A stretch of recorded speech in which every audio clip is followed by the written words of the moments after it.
maybe as a forward in the past. Yeah, Turner. Is Turner big enough? I'm not even sure what size he is. 190 maybe? Yeah, just under that. So he was a laid out for today when the teams got lobbed. He suffered a virus, so was ruled out on Friday. So Petty, where does Petty play? Does he play back? Does he play forward? Yeah, you're right around Van Ryan. My Melbourne spies are pretty adamant that Petty will play back. Play back, yep. Just with shades of 2021 when he was back and so effective. Maybe that allows Rivers to go into the midfield. Wins are back. We'll wait and see. But G. Pickett would have been handy. I'm sure Melbourne fans feel exactly that way. Bob Murphy and Brent Harvey, your experts on ABC Sport this afternoon. Matt Clinch and Ben Cameron to call the action. Sitting in the front row for us this afternoon. She's got the poncho on. I'm hoping it stays dry for her. Lauren Borden, welcome to you.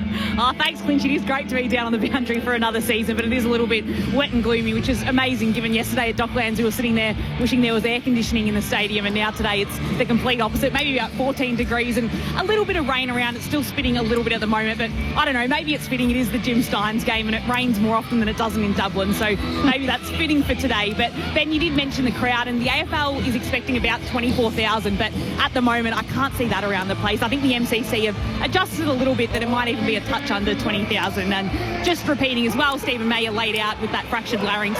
Tom McDonald comes in, Harvey Langford the sub for Melbourne, and the sub on the GWS bench will be Max Krajewski. Thank you, Lauren. Welcome to our listeners who have joined us from the Adelaide Oval, where the Crows defeated the Saints by 63 points. Quick tip, Boomer, Bob? Oh, Melbourne, their outs really hurt them, but you know what? At the MCG, think they're going to test the Giants. I'm going to go with Melbourne. You could hear the hesitation. Melbourne just. The Demons look to bounce back after a disastrous 2024. Their 2025 season is underway against the red-hot Giants at the MCG. Here's Ben Cameron. Jim's game, Gawn and Keefe. Gawn wins the tap down. Little Falcon early there for Viney. Gets it off to Petrarca. Welcome back. Kicks the D's inside 50. Unable to mark there is Van Rooyen. It spills to Jefferson. First kick, first goal. He joins the club. How about that? What a start for the D's out of the middle. Talk about the game being minimised by the conditions. Win the hit out.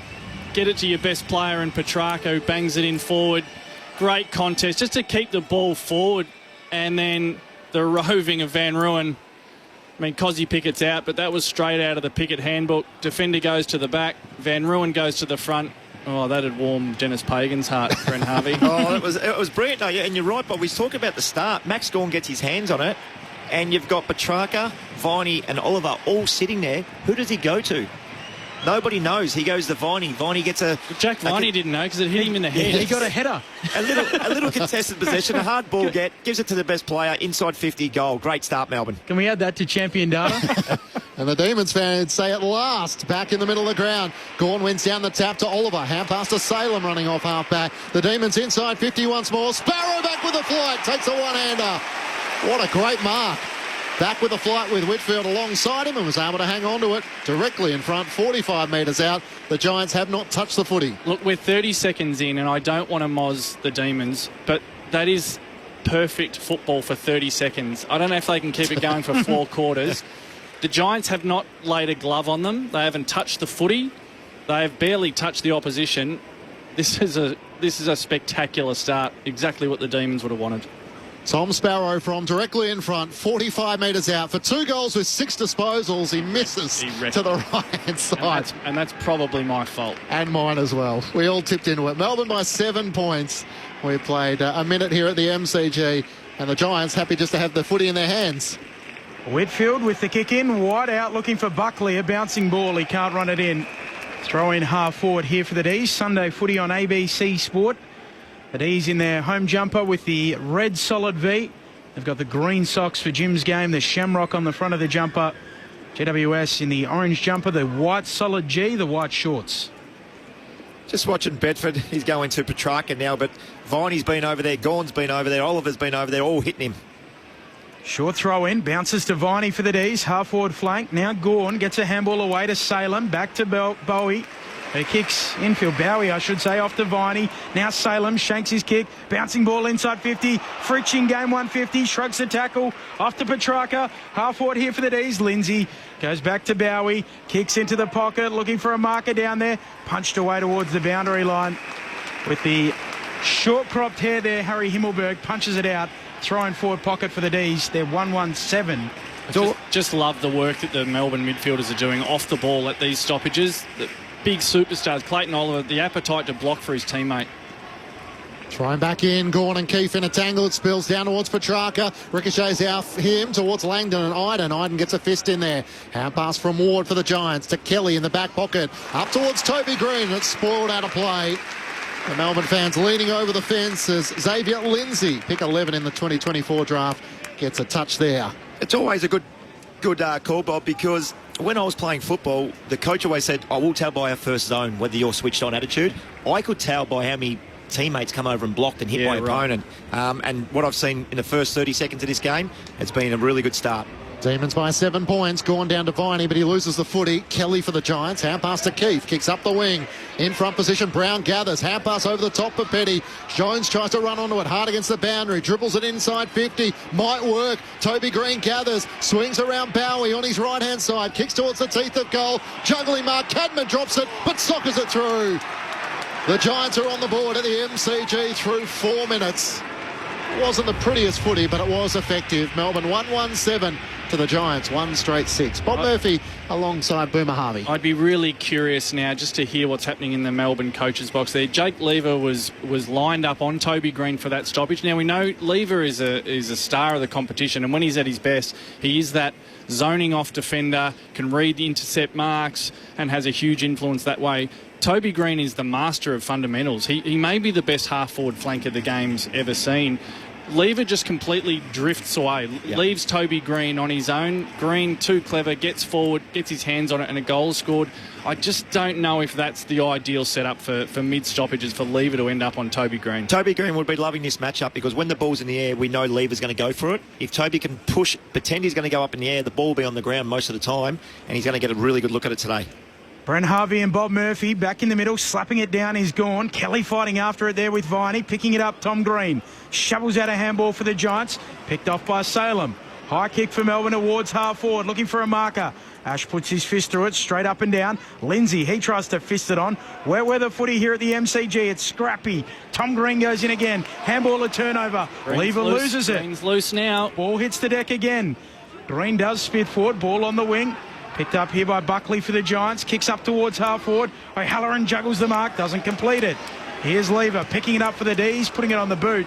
Kicking it around the boundary line. And eventually the mark taken by Fritsch. Great hands. It just went right around the boundary line and he marked it. Inboard it comes to Petrarca. Had to try and spoil it away from Whitfield and then becomes the tackler. Christian Petrarca, he locks the ball at right half forward for the Demons. And plenty of encouragement with that tackle on Tom Green. Demons lead by a point, having kicked the first goal inside 16 seconds. Max Gawn sharks it forward to Petrarca, tries to get a hand pass away to Sparrow, losing his footwork, gets a little soccer away. Ash with a hand pass away to Tom Green. Now Kelly on left half back, kicks the Giants up the members wing. Petty in from the side, juggles the mark. Was able to read it better than Callum Brown, and the Demons take it back in front of the two benches. Harrison Petty has started down back for the D's. Kicks up to half forward, looking for a marker. Unable to find one there. Lindsay looking to rove the pack. Can't quite gather it out of play. Throwing high half forward for the D's. They led it by a point. And played 7 minutes opening term. Matt Clench, Ben Cameron, Brent Harvey, Bob Murphy and Lauren Borden between the benches. Sunday footy on ABC Sport. Big win for the Crows earlier. Gawn and Keefe. Keefe knocking it down, looking for Daniels. Can't pick it up, soccers it on. O'Halloran for the Giants. Handball for Keefe. He can't take it cleanly. O'Halloran keeps going down the members' wing, paddling, trying to soccer it. Can't get it moving forward. Cabman leaves it behind. Allows in the D's. Salem, almost a rugby pass. Scrappy stuff here in the wet weather. Lindsay, Demons. Gets a hand pass to Howes, who gives it to Lever, and back to Howes. He jams it back up the wing. Tough one for Chandler, outnumbered. He had to fly and spoil it away from Ward. Petrarca was clean in greasy condition to Viney. Too slick for Fritsch. He knocks it back to Viney. Was he tackled by Bedford when he didn't have it? Play-on's the call. They dive on top of the footy. Wares on the very bottom of the pack, and Fritsch desperately trying to knock it out. very surge mentality the Demons have got at the minute, trying to look at back through the middle of the ground and just get that ball going forward. Demons by a point as Melbourne fans see the high contact from Toby Bedford. No free kick was given, and Langdon is locked up by a wear. 0437 774 774 is the SMS number to the commentary team. Sunday afternoon footy on ABC Sport.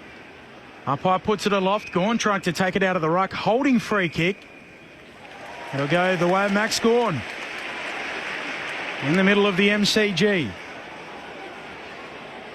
Nothing he likes immediately. Inside attacking 50. The big ruck shanks it. Into the pocket it goes. Ware puts an arm out. Can't mark it. Van Rooyen mops it up. D's in possession. Going the wrong way for the time being, the D's. Langford goes back towards the wing. And now Petty on the logo. He'll kick infield to Howes. Through his legs it goes. That hurts. And this is messy, wet weather footy at the moment. O'Halloran, hand pass away to Daniels, and they are away. The Giants there bursting downhill, and Toby Green is out the back and takes the mark. Harrison Petty was trying to desperately race back, but once the turnover happened in the middle of the ground, the Demons were in trouble. Yes, that's the downfall of being super aggressive with the ball. You come back through the middle, Bob, and if it doesn't come off, you get opened up pretty quickly. And gee, I tell you what, Toby Green was on the opposite side of the ground on the logo. As soon as he seen that ball hit the deck, he ran directly to goal, and Petty had absolutely no chance of keeping up with him. Taking a few deep breaths as he tries to catch his breath. Kick the opening goal for the Giants from directly in front, 25 metres out. It's Toby time as he puts through his second. No Jesse Hogan, of course, in this GWS lineup. So Toby Green amongst some of the young players, including Aaron Cadman, will have to lead from the front. The Giants in front for the first time, 2 straight 12 to Melbourne 1-1-7. Now, our other challenge is to keep you updated with what's happening at Albert Park with the Formula One. So a great start for Lando Norris, who got away successfully from McLaren. Max Verstappen has jumped ahead of Oscar Piastri. So plenty of rain there, safety cars as well. Were you out at Albert Park for ABC Radio Melbourne, Bob, on Friday? Yeah, I was doing a few Vox Pops down there at the Formula One. Fair to say I was leaning on my co-host Charnel Vella, who's a enthusiastic rev head. I'm sort of a little bit more out of my comfort zone. More of an indie rock sort of guy. Yeah, Jack Doohan. He crashed on the opening lap. The Aussie, a rookie in Formula One. Petrarca with the clearance for the D's, up towards half forward. Stone mops up for the Giants, gives to Ash. He kicks up to the wing. Here's Finn Callaghan. What a performance last week. Picks it up, hooks his kick across his body and turns it over. And Rivers marks on his chest, backward of the logo members' side. So Trent Rivers, a move into the midfield last year, stabs it short. Langdon accepts. Long sleeves on. Headband 2 goes back to Salem. Giants lead it by 5 points. Early stages of this opening term. Sunday footy on ABC Sport. After Petty, now back to Langdon again, who runs around a little arc. Now kicks inside 50, looking for a marker. Punching it away is Iden, down for Ash. Giants in possession, D50. Kelly to Keefe, closing Gawn. Big spoil from the skipper. Keefe picks it up again for the Giants, off to Ash. Ash looks to switch out of defence into the back pocket where Buckley takes the mark around the Shane Warne stand wing as Cornelio has space. He takes the mark. Windsor offers chase. Put pressure on, but the kick up to Leak. He can't quite hang on to the mark, but we'll get a free kick for a push from Jake Oliva. James Leak playing his second game for the Giants. The right half forward, he looks to come inboard. Connor Iden takes the mark. Still a good 2 kicks out from goal. At the Punt Road end of the MCG, the Giants leading by 5 points, having kept the last 2 goals of the match. Iden out to the right, pokes it towards the teeth of goal. In the pack, Cadman and Keefe. It spills out the way of Lever, who taps it back for the Demons. Harrison Petty gets it, got it from Lindsay, and they, in the end, they see it off the right behind post and out of play for a throw-in. It's going to be a lot of football on the ground today. Young Howes is just a little bit wobbly over the ground ball at the moment. What's happened here? They've paid a free kick off the ball. Was it for deliberate? No, it wasn't, because the mark has been set 25 metres out on a tight angle in the right forward pocket, and Tom Green has ended up with the ball. So you wouldn't think deliberate, given it's where the mark is set. I think it might have been deliberate. I think it was deliberate. And then there was short kick, maybe? Short kick, yeah. I think the umpire was pretty quick onto it. Tom Green comes in and puts it through for a behind. Minor score, just a little narrow. Gee, you had me going there. I was with you. The goal umpire came charging back to the middle of the goals, which made it look like it was a major, but not to be. Lauren Borden. When Toby Green won the toss, he chose to kick towards that punt road end, which is actually against the breeze. It's quite a strong breeze blowing towards Melbourne's goals. It looked like the wrong decision the first 19 seconds, but they've turned it around now. Thanks, Loz. Salem brings the D's back in. The Langdon kicks up the wing. Hayden Johnson on debut, flying in the pack. Can't hang on to the mark, and it goes out of play. And a boundary throw in. The Demons keep the opening goal through Matthew Jeffson in the first 16 seconds. Tom Sparrow had a shot to try and make it 2 goals in a little more than a minute, and then goals for the Giants through Cadman and Toby Green. Thrown back in. It's a shallow throw in. Brown's in front position. Johnson lays the tackle on him. It spills out the way of the Giants. Hand pass from Callaghan over his shoulder. There was a hold there. And Brent Daniels is going to get the free kick. The Giants wanted the advantage. It'll come back to the members' wing. Just on that Brent deliberate Daniels, call. There was a D's player right in the vicinity. I don't think he was trying to rush the behind. He was trying to handball it to his teammate and just missed him by half a metre, and it hit the behind post. So what are you saying? The umpire got it wrong? I think that was a mistake, yeah. So what about all the other kicks around the ground when players kick it out of mid-air and it just comes off the side of their boot and they decide it's Well, I don't like those. I don't like it's those either. Terrible. We're in deep water now. Yeah. We're in deep water. Razor Rays joined the team too. He was on the boundary yesterday. A throw-in coming left forward pocket here for the Giants. They lead it by 6 points. 1-1 plays 2-1. I see in the car trip down to Geelong, Razor. Drove solo, Razor. Not with the team. Brown won the tap, down to Toby Green. The kick is smothered and trickles out of play up against the left behind post. We would have had him, but we had to go early for the show. Interesting to see Bedford come off with Petrarca as well. So it's going to be an interesting matchup because last week Bedford is a really good matchup for Dacos. He's quick, agile. Petrarca's that bigger body and can get him at clearances and go forward. Brent Harvey with you on ABC Sport. Brown in front position.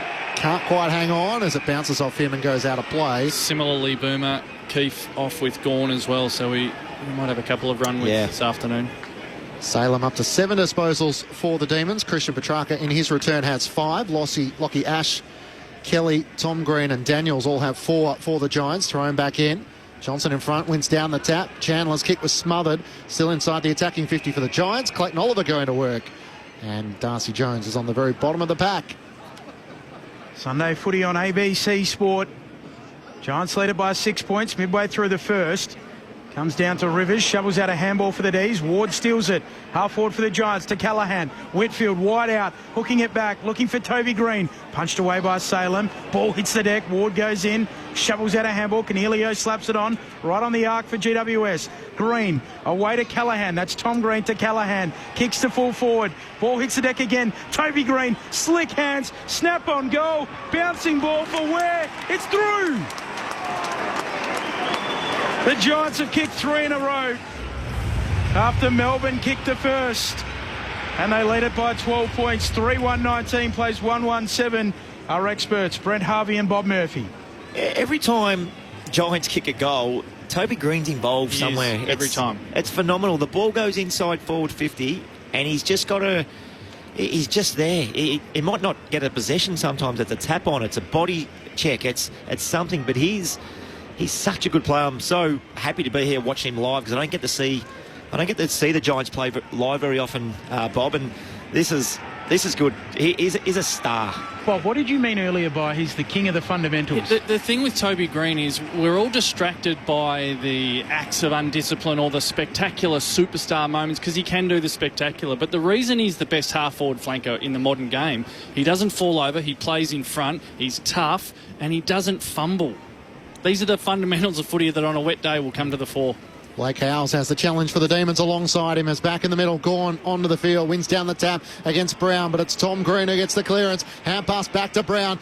Hurries a kick inside 50. Bowie couldn't quite take the mark. Howes against Toby Green gets a hand pass to Lever. They're out of defence through Bowie. Looks up towards the left half back, and here's Sharp on his club debut for the Demons, having transferred from the Brisbane Lions. Comes inboard, and Jack Viney takes the mark. The Giants 3-1-19 to Melbourne 1-1-7. Earlier, Adelaide 63-point winners over the Saints as the kick along the Shane Warne stand wing Tom Green was up but couldn't complete the mark. Iden tries to knock it out to Brown, and here's a chance still. Ware gets involved. Hand pass away to Callaghan. Wasn't he impressive last week as he swings onto his right, kicks up towards half forward. It cleared Howes. Leader was there to pick it up for Melbourne. Hand pass to Tom McDonald. The late in for Stephen May. Switches it across half back, and Lindsay has enough time to gather. Well, he chips it dangerously, just finds Petty at fullback. He's clattered into, bundled over there by Cabman. Now kicks into the opposite pocket. Tom McDonald, the late inclusion, sends the D's up towards the wing onto the chest of Windsor. Giants by 12. D's kicked the first, the Giants the last 3. Kicks around the wing, good kick. Right onto the chest of Langdon. Looks like Adam Uze with the long sleeves rolled up, showing the whites of the inside of the long sleeves. Kick into the pocket off hands, and Taylor's claimed it. Spoiled it. Sam Taylor. It might have caught a little bit of Gawn, but a little bit. Taylor paid the mark. A lot of Max Gawn. A lot. I think it was totally his hand. Absolutely it was. Taylor in the back pocket for the Giants. All-Australian in 2022 was so damaging last week against the Magpies. His kick up the wing is spoiled out of play. Tom McDonald reaches over, and with support from Jake Lever, they see it out of play. Kicked the first goal last week, Sam Taylor, and spoke to us post-game and said, look, I was completely lost. I didn't know what to do. Thought it had missed. I didn't know how to celebrate. He was all over the shop. I'm not convinced. We're all frustrated forwards. Sunday afternoon footy on ABC Sport. Demons win down the tap. Rivers gets the hand pass to Sharp, trying to break through a tackle. He did so successfully to Sparrow, and now the run coming from the Demons. The shot on goal is out to the left in the end from Windsor, and it's out of bounds on the full, so the Giants to have it in the right back pocket. It hasn't always come up, has it? But the Demons, their appetite to take the ball through the middle of the ground is a clear direction that they want to take this game on despite the conditions. Long kick from Taylor up towards the wing. Off hands Viney getting involved, shoveling out a handball in the direction of Langdon. Has to pick it up. Back feeds a handball to Rivers. Steps a man. Back to Langdon. Very wide out. Forward of the wing. Pokes it short to the elbow of 50 in the boundary line. And Viney takes it. Half forward flank for the D's. Hasn't got the journey. That's what you're paying me for, especially. He sets it up in the Gawn direction, and he squeezes it. 20 out, tight in the left forward pocket. The D's skipper, all over it there, Bob Murphy. I picked it. I said that Viney wouldn't have a shot from 60 out on a wet day, tight angle. Tight angle. In row 3. He did pull the kick to the tallest man on the ground, and Max, he's formidable in that spot. This a bit more of a challenge for him than most, though. Not the easiest shot. In Jim's game, wouldn't he love a goal? He comes in and tugs it hard left. It's probably my fault as well. It's put me down for 2. Apologies to the D's. We will keep a tally. So we don't ride the train home with all of those D's fans, Bob. Giants lead it by 11 into time on in the first. It is what we call the old commentator's curse as Harry Himmelberg brings the Giants back into play. Good spoil made by Aidan Johnson. Yeah, I keep looking at him thinking it's Nathan Jones playing. The bald head. Stretched him out. It was a good spoil, though. Those little things internally are worth a whole lot. To get a stoppage at the middle of the ground instead of that being going into the forward half. He's picked up Daniel Turner's number 42. And he and Jack Henderson are the two boys from Werribee into the middle of the ground. Windsor was able to work his opponent Daniels off the footy and win possession. Middle of the MCG. Hand pass to Lever. Looks out to the wing. Lindsay takes them out. One of these young debutants. And out to Rivers. He marks between half forward. Inside 50. Charging out Johnson and Viney collide. Spills away at Petrarca. He's tackled. Got a hand pass away eventually. And Toby Bedford looks to clear. Kicks across the face of goal. Bowie juggling it. Didn't hang on long enough, says the umpire. Langdon knocks it out to Tom McDonald. Hand pass to Sharp inside 50. A dribbler along the ground. Tough one in the end for Jefferson to try and win. Cal Ward picks it up. Hand pass to Whitfield, and now Keefe in the back pocket. Out wide to Cadman. He just marks inside the boundary line. On the back flank. Loops it over the top to Himmelberg, to Whitfield, to Himmelberg, leaves it behind, allows in Bowie. He coughs it up to Himmelberg, free kick. Picked out there by Matt Stevick, umpiring game 500 today. I've just been watching Maxi Gawn. The last 3 inside 50s for Melbourne. He's been pushing really hard forward, so he wants to challenge the Giants ruckman, see if they can go with him in the air. Here is Bowie. A kick here, Keefe. Kicks inside 50, looking for Jefferson, spoiling it away. Iden comes down for Rivers, hard up against the boundary line, keeps it in play, back to Jefferson, forward pocket for the D's. Oliver bumped off his kick, and the Giants, here goes the Orange Tsunami, away down the wing. Trying to get onto it again is Jones, he's just bumped off it there by Fritsch. D's back in possession on the wing. Tom McDonald sweeping a handball to Bowie. Forward of the wing, he'll look inside, attacking 50. Gawn and Jefferson spoil each other, down into the pocket. Whitfield comes over, stays in for Jefferson, kicks the full forward. Back there, bouncing ball, it's dribbled on goal, and it's through. Henderson, a goal on debut for him. He got a favourable bounce and boot to ball. And he's at the bottom of a pile of red and blue joy. His first goal in AFL footy. It's a classy finish. With his first kick. He joins the club. He joins Jefferson in the club. 2 for today. Fantastic work. It was a little bit of work from Jefferson on the boundary there, Benny, too, that you called. Everybody stopped. He managed it. It was like a basketball dribble or something. Yeah. He put it back over his head, and all the Giants players stopped, thought it was out of bounds. He kept the ball alive, and fantastic little finish, wasn't it? Nice little highlight to start your career. Just one to keep an eye on as we progress this afternoon. Max Gawn, as we know, Premier Ruckman of the competition. Lockie Keefe playing a really tight role with him. When Max goes forward, you can see and get a sense for the worry with Keefe. He's putting his arms around Max. We'll have to see if the umpires pick up on that.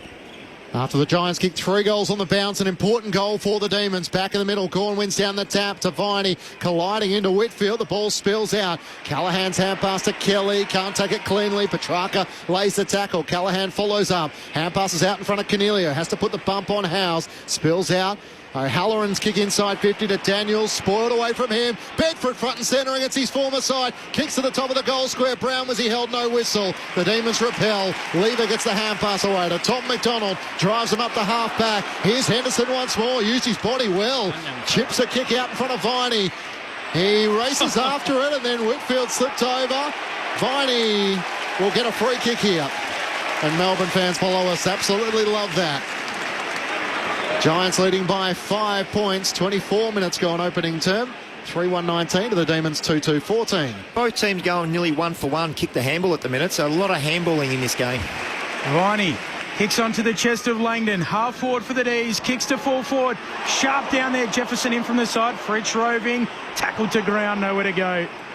And a ball upcoming, 30 out from the attacking goal for the D's. The Giants led it by 5 points, Sunday footy on ABC Sport. Toss in the air, Keefe and Gawn. Gawn knocks it down. Stone left it for Kelly, trying to slide in. Oliver goes to work, he can't extract it. And the umpire will ball it up in the left forward pocket. 6-13 inside 50, it's Melbourne's way. They probably want to make a little bit more work of getting these scores on the board. Gawn tries to clear a space, can't quite pull it in with one arm. Sharp was shoved out of it. And here's Keefe for the Giants. Kicks out towards Brown and Tom McDonald. They tangle close to the boundary line and eventually across on the Shane Warne stand side. Early Adelaide 63-point winners over the Saints. Lockie Fogarty with 4 goals and Riley Thilthorpe with 3. Still to come, the West Coast Eagles and the Gold Coast Suns to close out the weekend. Andrew McWalter's first game as coach of the Eagles. Looked like an absolute beast, Riley Thilthorpe. I know we saw him come back looking enormous last year, but gee, was impressive today. Oliver, clear and kick up to half forward for the D's. Lots of orange jumpers. Callahan to Stone by hand. Gets it on to Daniels. Spins out of trouble. Handball looking for Callahan again. Bedford goes in. Giants keep it moving forward. Now Ward over the top to Jones. Crosses the arc at 50. Shanks his kick towards full forward. Lever drops the mark. Light footy goes back and gets it. D's at fullback to McDonald. Worried out of it by Brown. Got a hand in, forces a throw in. Left forward pocket for the Giants. They lead it by 5. 3 minutes away from quarter time. Demons have dominated inside 50s this quarter. This is the red alert D50 stoppage for the Demons. You've got Green, you've got Daniels, Cornelio, all dangerous in this situation. Giants with a couple of their goals from stoppages as well as it's thrown back in. Keefe and Gawn. Gawn slaps it away to Rivers. Hand pass chopped off though by Jones with the helmet. He hand passes over the top. Howes gets, in fact it was Lindsay who gave the hand pass away. Now to Petrarca, hard against the boundary. Hand pass inward, that works to Rivers. Now the hand pass to Chandler. His first touch of the foot, he kicks over the head of Van Rooyen, and the mark is taken by Buckley of the Giants. Intercepting mark into the middle of the ground for Daniels. Has the run of Kelly going by. Sends it inside 50. Brown in a 2-on-1. Lever went up in front. Tom McDonald behind. Haven't quite dealt with it yet. They will get a free kick for a hold though. Howes at the very back was held. We're not in possession and he'll take the free kick against Toby Green. Howes allowed some running room. Kicks up towards the wing, looking for Gawn. Coming through, Taylor marks for the Giants, plays on. Sells Tom Green into trouble. Tackled by Oliver, holding the ball. The two Gingers going at it. And Clayton comes out on top. Great intercept mark by Taylor, but he just got a little bit anxious there and just wanted to keep going with the football. Just need to have a little bit more composure there. Because he kicked one last week, Boomer. Yeah, he wanted taste to for it. Go again. Giants by 5. Oliver back to McDonald, who goes short to Lever inside the defensive 50, the D's. Kicks to Howes, half-back flank. Lights on at the MCG, gloomy Melbourne day. As Lauren Borden said, almost Irish weather for Jim's game. Howes a high kick up to the wing, looking for a pack mark. Buckley at the back, juggles it, marks it. No, says the umpire, throw it in.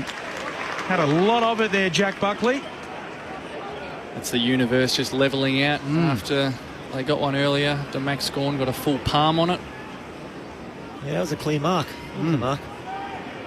Giants leading by 5 points. Gawn able to get rid of Keefe, but couldn't get a clean disposal away. Daniels swoops in. Hand pass to Kelly for the Giants. Whitfield one way, then the other. Was able to get away from Clayton Oliver. Kicks around the boundary line, and O'Halloran comes leading out. He marks on his chest.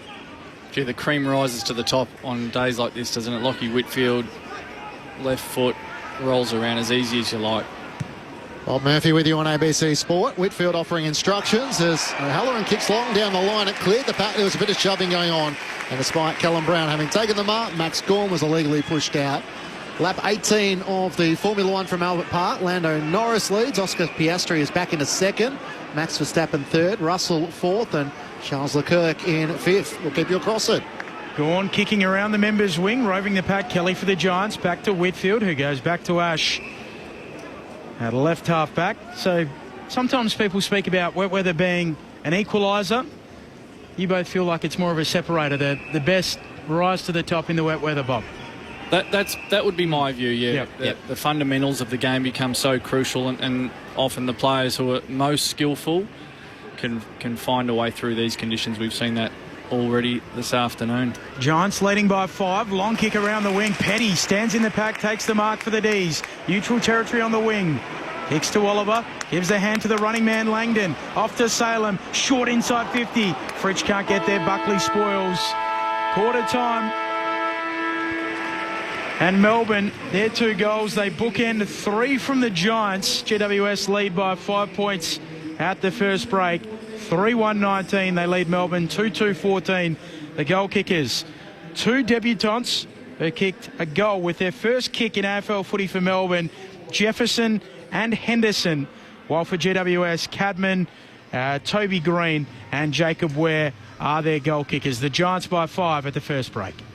Sunday afternoon footy on ABC Sport. Still to come, the West Coast Eagles taking on the Gold Coast Suns, and Adelaide was 63-point winners over the Saints. You and I are going to share a little secret. Find unmissable entertainment like The Newsreader, Mystery Road Origin, Mayfair Witches and so much more. It's ambitious. Where it's always free, always unmissable. ABC iView.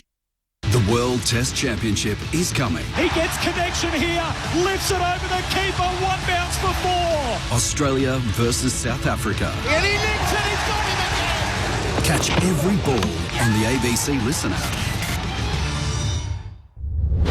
This is the 2025 AFL Premiership season on ABC Sport.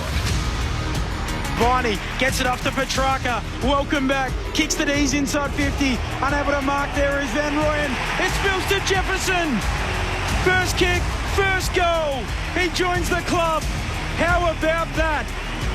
What a start for the D's out of the middle. Jones tries to run onto it, hard against the boundary, dribbles it inside 50, might work. Toby Green gathers, swings around Bowie on his right-hand side, kicks towards the teeth of goal, juggling mark, Cadman drops it, but soccers it through. Ward goes in, shovels out a handball, Canelio slaps it on, right on the arc for GWS.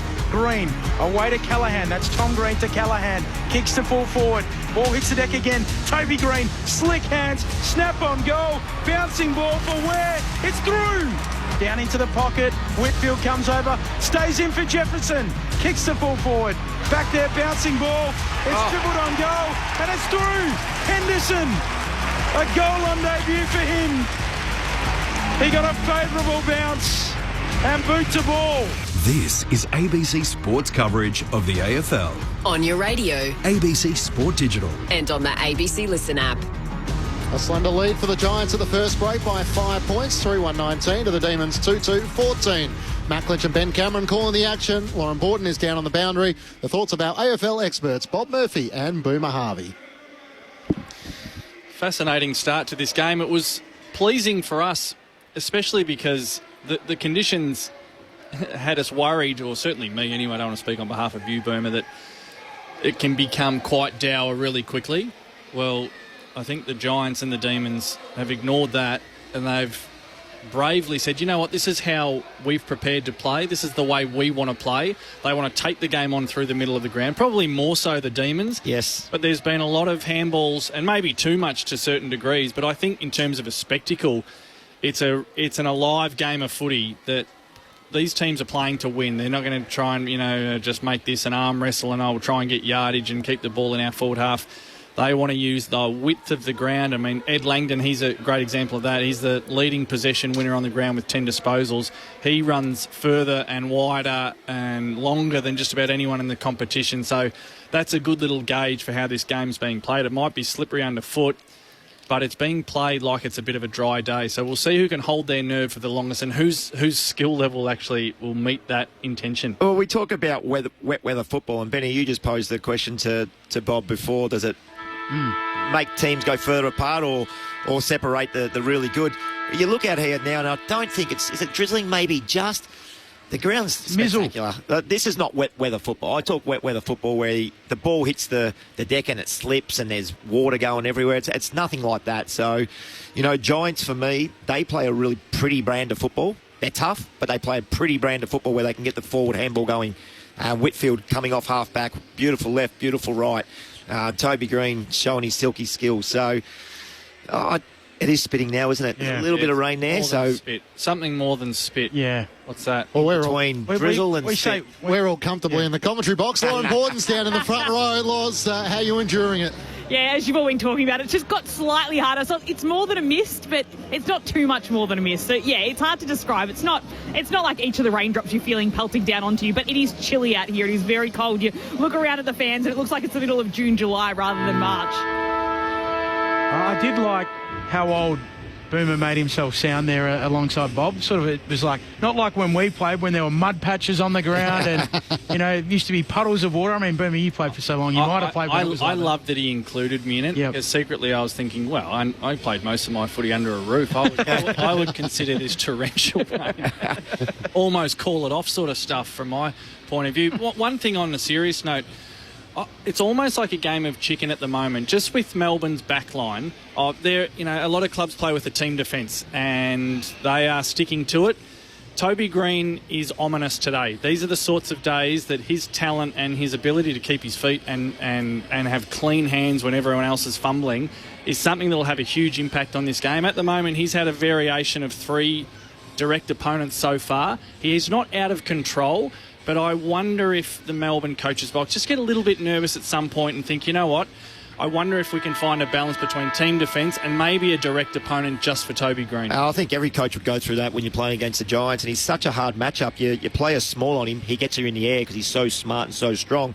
You play a tall on him, and what I was saying before, he'll lead you to the football. And blokes like Petty and Lever, they want to fly for the ball. So as soon as they fly for the ball, if they don't mark it, Toby Green's there, and they've got a +1 on the ground as soon as it hits the deck. I think Max is running Lockie Keefe off his leg too. He looks genuinely tired already, Lockie Keefe, so we'll keep an eye on that one as well. Second quarter underway. The Giants leading by 5 points. Gawn wins down the tap against Keefe. A free kick for a hold, and it's going to go the way of Sparrow against Bedford. Max charges forward again. He's trying to get to the goal square. Keefe's there alongside him. Sparrow drives it directly in that area. Gawn tries to set himself in front, palming it to his advantage. Thought he got one in the eye. Oliver's hand pass to Petrarca. Can't get boot to ball. Whitfield just knocks it out to Jones. That was a throw. Did think he sort of tried to shovel it out, and in the greasy conditions never really made contact with his fist. And Harry Sharp is going to be the beneficiary of the free kick. Slightly left of centre. He'll be shooting from about 35 metres out. Yeah, it's a little throw. It was a scoop. It wasn't a throw, it was a scoop, but the umpires don't like that. Got a little bit of lift on it. He did, yeah. He probably could have slapped it. Got a little bit of a palm on it. He's had the 3 disposals, the former Brisbane Lion, looking for fresh opportunity in a Melbourne midfield which has no shortage of stars either. Harry Sharp comes in. Melbourne looking to take back the lead. It's out to the right. It's drifting back, but not enough. A minor score. The Giants leading by 4 points. A minute gone, second quarter on the SMS, 0437 222 7. That's not right. Is it? 0437 222 774? No. Try it out. Wrong number. See what 0437 222 is the first part of it. You know, it's the start of the new season. We're all looking at each other going, that doesn't sound right, but I'm pretty sure it's not right. No, we'll come back to you with the number in just a moment. Throwing on the wing in the meantime. Sunday footy here on ABC Sport. Bit of early season ring rust as well. 0437 774 0437 920. We've got about 12 222 was the... but it is 0437 774 774 is the night number for our footy correspondence. All right. Lever gets the hand pass over the top to Langdon. And hard against the boundary line. The kick is smothered in the end. It spills out the way of the Giants and Whitfield. It's the hand pass away to Callaghan around the boundary line. In fact, it was over. And a boundary throw in. 54 kicks, 52 handballs, the Giants. So continue the theme from last week when they belted the Pies. They still want to get the run and carry game going and link up. It's like remembering your landline phone. The amount of times we reel it off, Ben, and just every now and then you lose it early in the season. Giants by 4 points. Umpire flings it back in. Gawn laying it down, looking for Oliver. Ball spits out to Ware for the Giants. Handball to Whitfield. He was dealt with. Umpire's gone down as well. Free kick going to Ware. Might have just been dumped into the ground there. Have a look at the replay, Bob Murphy and Brent Harvey. Just having a look at it now. That's just a good tackle, isn't it? I'm not sure what they... I don't know anymore. Well, I'm not sure what they want you to do because the momentum, you can't just stop. Press pause and say, I'll roll him. It doesn't work like that. It's so difficult these days, isn't it? When both arms are pinned, though. Yeah, they do not like that. As Ware kicks around the wing. Lever puts his fist through it. Inside attacking 50 for the Giants. McDonald there gets a handball away. Lever off to Rivers. Dees at centre half back. Rivers kick, not great. Trying to make the best of it though. Lindsay goes and wins it. Tackled there by Jones. In the back. And he got in the back. Free kick to the D's at centre half back. Giants led it by 4 points, 3.5 minutes into the second term. Petrarca and Bowie get involved. Bowie almost comes to a complete stop. He does stop on the wing member side. Kicks up towards half forward. In the pack, Jeffson can't take the mark. Connor Iden for the Giants. Underground hand pass to Himmelberg. He gets it away to Callaghan. Right half back for the Giants. Kicks up the wing. Tough one for Cadman, who tried to work his way to the front. In the end, the Demons through Lindsay. Almost breaks away. Can't get clear of Jones. And Jones is penalised for holding the footy, and the Melbourne fans enjoyed that below us. The Giants by 4 points, 4 minutes gone, second quarter. As Lindsay moves out to the left boundary side and kicks up towards Max Gawn. Doesn't get to him. Sharp has it spoiled away from him. In front, Cal Ward for the Giants. Hand pass to Tom Green. Kicks up towards half forward. Flying from the side was Petty. Slipped over. Jones swoops onto it beautifully. The small forward. His chip kick inside 50. Brown was racing back to the goal square. And Jake Lever takes the mark for the Demons. Great pressure on the ball carrier too. That kick would have been nearly perfect if there was no pressure. Well done. Need a left foot there, Jones. He did. He would have liked Lockie Whitfield's opposite leg. He's a good little player. He's got some leg speed. I love the way he goes to the front of the pack there. Yep. Salem kicks the Lever again at fullback. These defending the city end in this second term. Light rain falling at the MCG. Lever puts his right boot through it up towards the wing. Iden reaches over the top, spoils it. Callaghan gets involved off to Tom Green. Giants on the wing. Iden back to Ward, goes back to Iden. Off a step, sends the Giants back inside 50. Lever goes up, clutches it. Good mark at fullback for the D's. Looks to quickly transition into the right back pocket where Chandler takes the mark, but doesn't have a lot of options around the Shane Warnstein side. Yeah, he couldn't keep going. The Giants actually took proactive positioning, got outside the Melbourne teammates, and they had nowhere to go when they looked up. Now they've got to come back through the middle of the ground where they've been looking all day. Had to go out wide to Windsor. He seems to have lost his spot on the wing and playing across half back. Goes to Bowie and then back to Windsor. At right half back, he looks around the Shane Warnstein side and spots Chandler. Now the run of Langdon. Possession number 12 coming out for him, going at 100% efficiency until that moment. Talk about the commentator's Moz. Rivers couldn't gather. It's picked up by Brown for the Giants. Hand pass comes out to Callaghan. He couldn't take it. Whitfield's hand pass chopped off by Chandler. And he steps out of play for a boundary throw in. We sung the praises, didn't we, early of Oliver and Petrarca and Viney. And I just feel like in the last 10, 15 minutes that the Giants midfielders, particularly Tom Green, Callaghan, they've just started to get more share of the footy and taken the ascendancy away from the Demons. 4-point lead for the Giants. Thoughts of Bob Murphy there with you on Sunday Footy on ABC Sport. Keefe shoved underneath it by Gawn, takes it out of the ruck, off to Chandler, high ball inside 50. Iden punches it away, ball hits the deck, bursting onto it, Petrarca, welcome back! Back on track! The D's take back the lead as well. Out by 2 points, 3-3-21 plays 3-1-19 from almost the exact spot in which he suffered that horrific injury. And a big hug and embrace with Clayton Oliver. That feels symbolic. Brent Harvey and Bob Murphy. Yeah, I don't think Christian Petrarca quite liked that feedback that I offered up that the Giants midfielders were gaining the ascendancy. We've talked about the day of basics. Well, front and centre is a tried and truism of footy, and Christian Petrarca, he just simply outworked the rest of the midfielders on the field there, got to a dangerous position, took that ball on the half volley, and I mean, he's such a class player, but yeah, it was all about the hug, wasn't it? Oliver and Petrarca embracing big smiles. That's what the D's fans came to see today. The finish was outstanding. So he got the ball and took 2 steps going at full pelt. I'm not sure if it was a banana or it was a drop punt in the end, but the finish there, Bob, that separates good players and great players. Only the 13 games last season for Christian Petrarca for 14 goals. Gawn wins down the tap. Oliver's been pinned for a throw. And the free kick is going to go the way of Finn Callaghan. Just in front of the centre circles. The Demons back in front by 2 points, having not led since they kicked the opening goal of the match. The kick inside 50 for the Giants. Cadman flies, can't complete the mark. Petty had to wait underneath it. Gets the hand pass back to Windsor. And Lindsay fumbles it through for a rush behind. Demons lead by a point. We were calling the King's birthday game last year when he suffered that injury. It was almost the exact same spot. History doesn't repeat, but sometimes it rhymes. Melbourne leading by a point.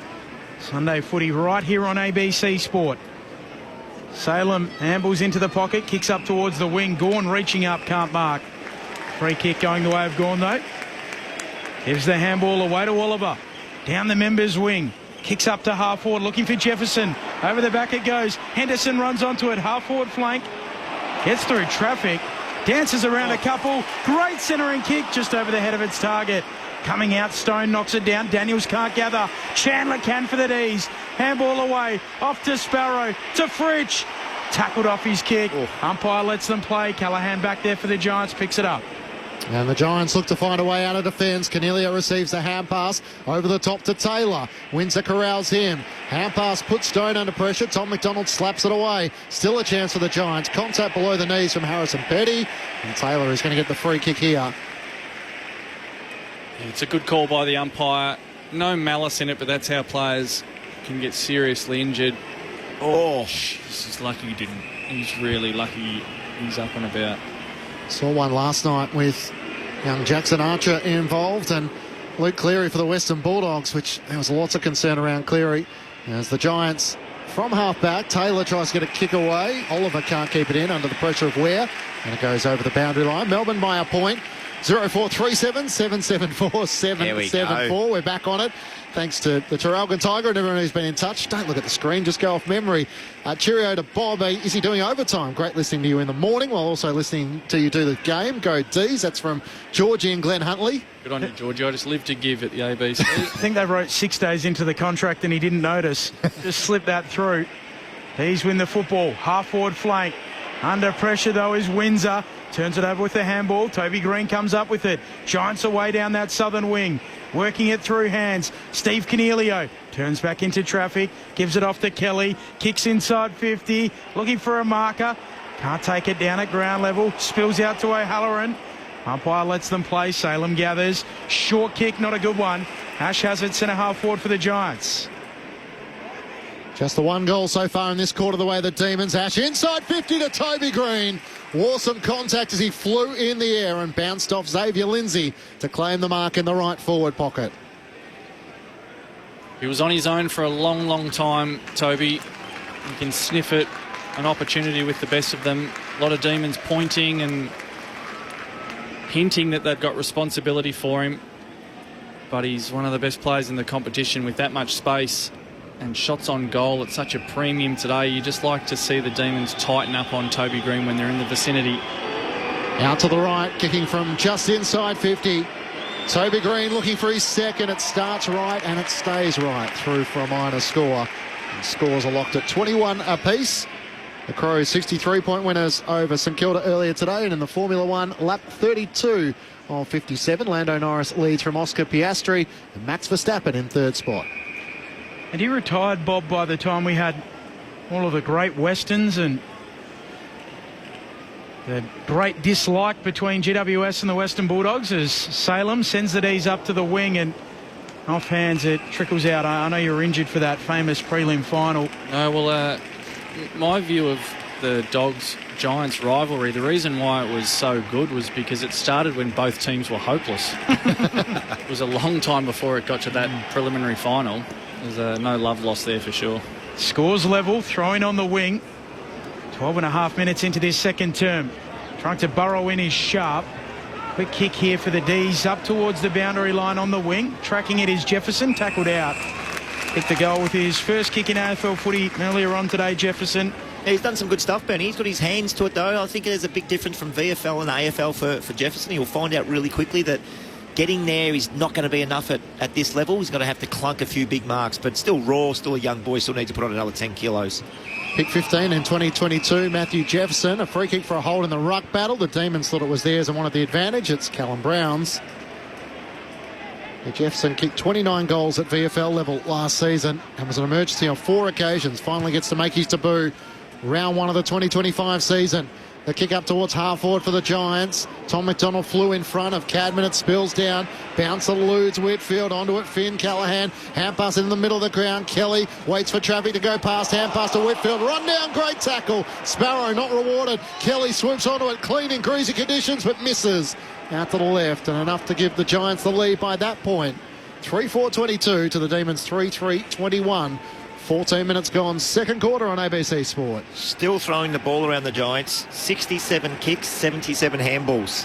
So I think we've worked out a style of play for them, and if the rain comes, it might cost them a little bit, but at this stage, it's working.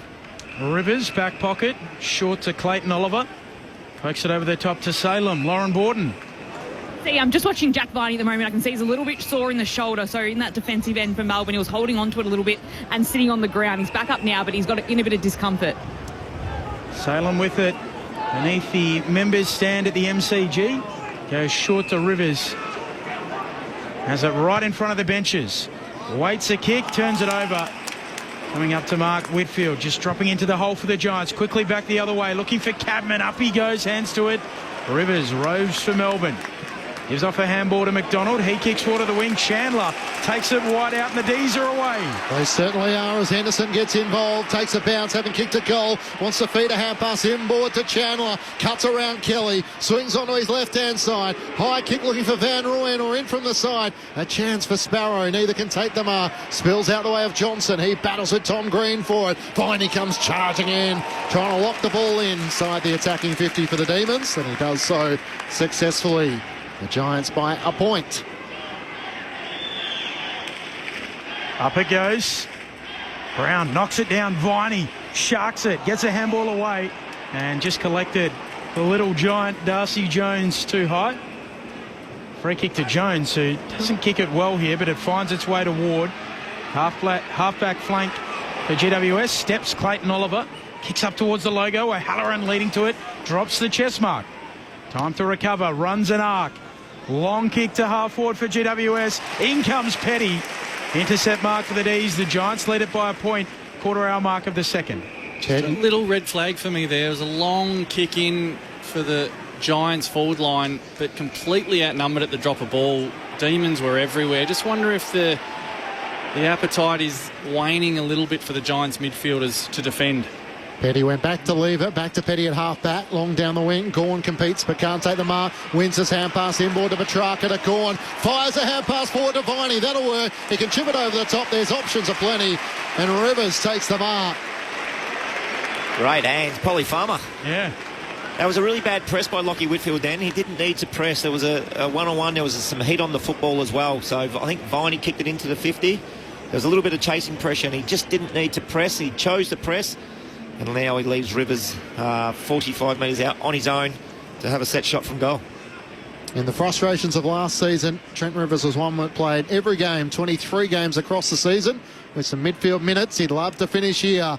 Out to the left, he comes inside 50. It's out to the right. Won't be a goal. Gawn's there. Van Rooyen as well. Van Rooyen at ground level. Can he get a boot in it? He can't, but Sharp can. Right place at the right time. Just metres out from goal. And the Demons wrestle back the lead, a 5-point advantage, 4-3-27 to the Giants, 3-4-22.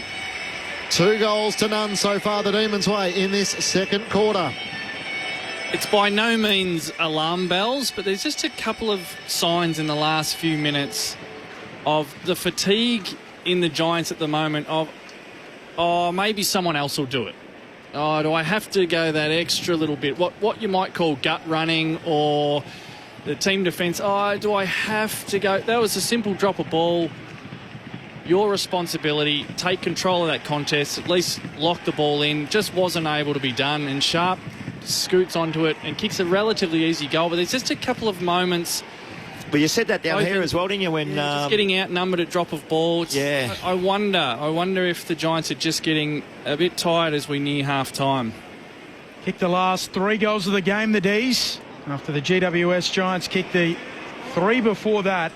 And the third of 6 of the new faces for the Demons who have kicked a goal today. They're away again. Here's Lindsay showing some dash. Kicks inside 50.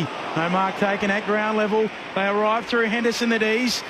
Out to Rivers, who will snap across the body. Van Rooyen drops the mark at full forward. Spits out. Petrarca. 2 goals for him. Track is back. And the D's have got the last 4. They lead it by 11. 5-3-33 plays 3-4-22. 18 and a half into the second. Sunday footy right here on ABC Sport. That's probably the perfect example of what I've been talking about. They're close but not close enough. They're trying but not trying hard enough. They're closing down space but they're not closing it down quick enough. That one come from the stoppage from me, Bob. The centre bounce came and it was a loose ball. It probably travelled 15 metres. Viney was the first person to get to it. All the Giants midfielders tracked the ball. Maxi Gawn probably read it the best. They got the ball, forward handball, and he was out on his own. Max was on his own by 10, 15 metres, which is just unusual. Because they all tracked the ball. Yeah. They all went to this loose ball.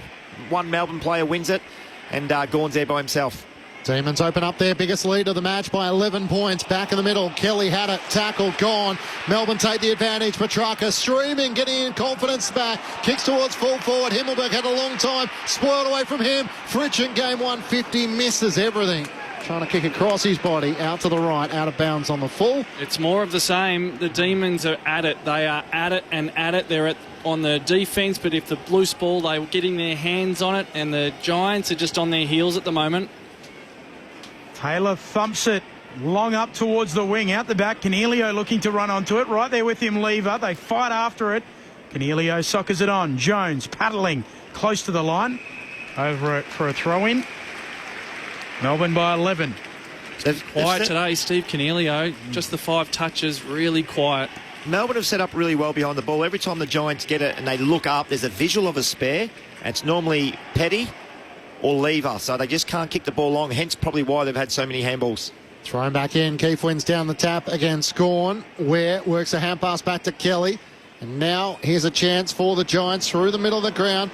Toby Green dropped the mark. He could potentially give the hand pass back to Stone. Decided against it. Hand pass to Tom Green. Standing start from 45. It's offline to the right, but I think Cadman might have just marked it over the behind line.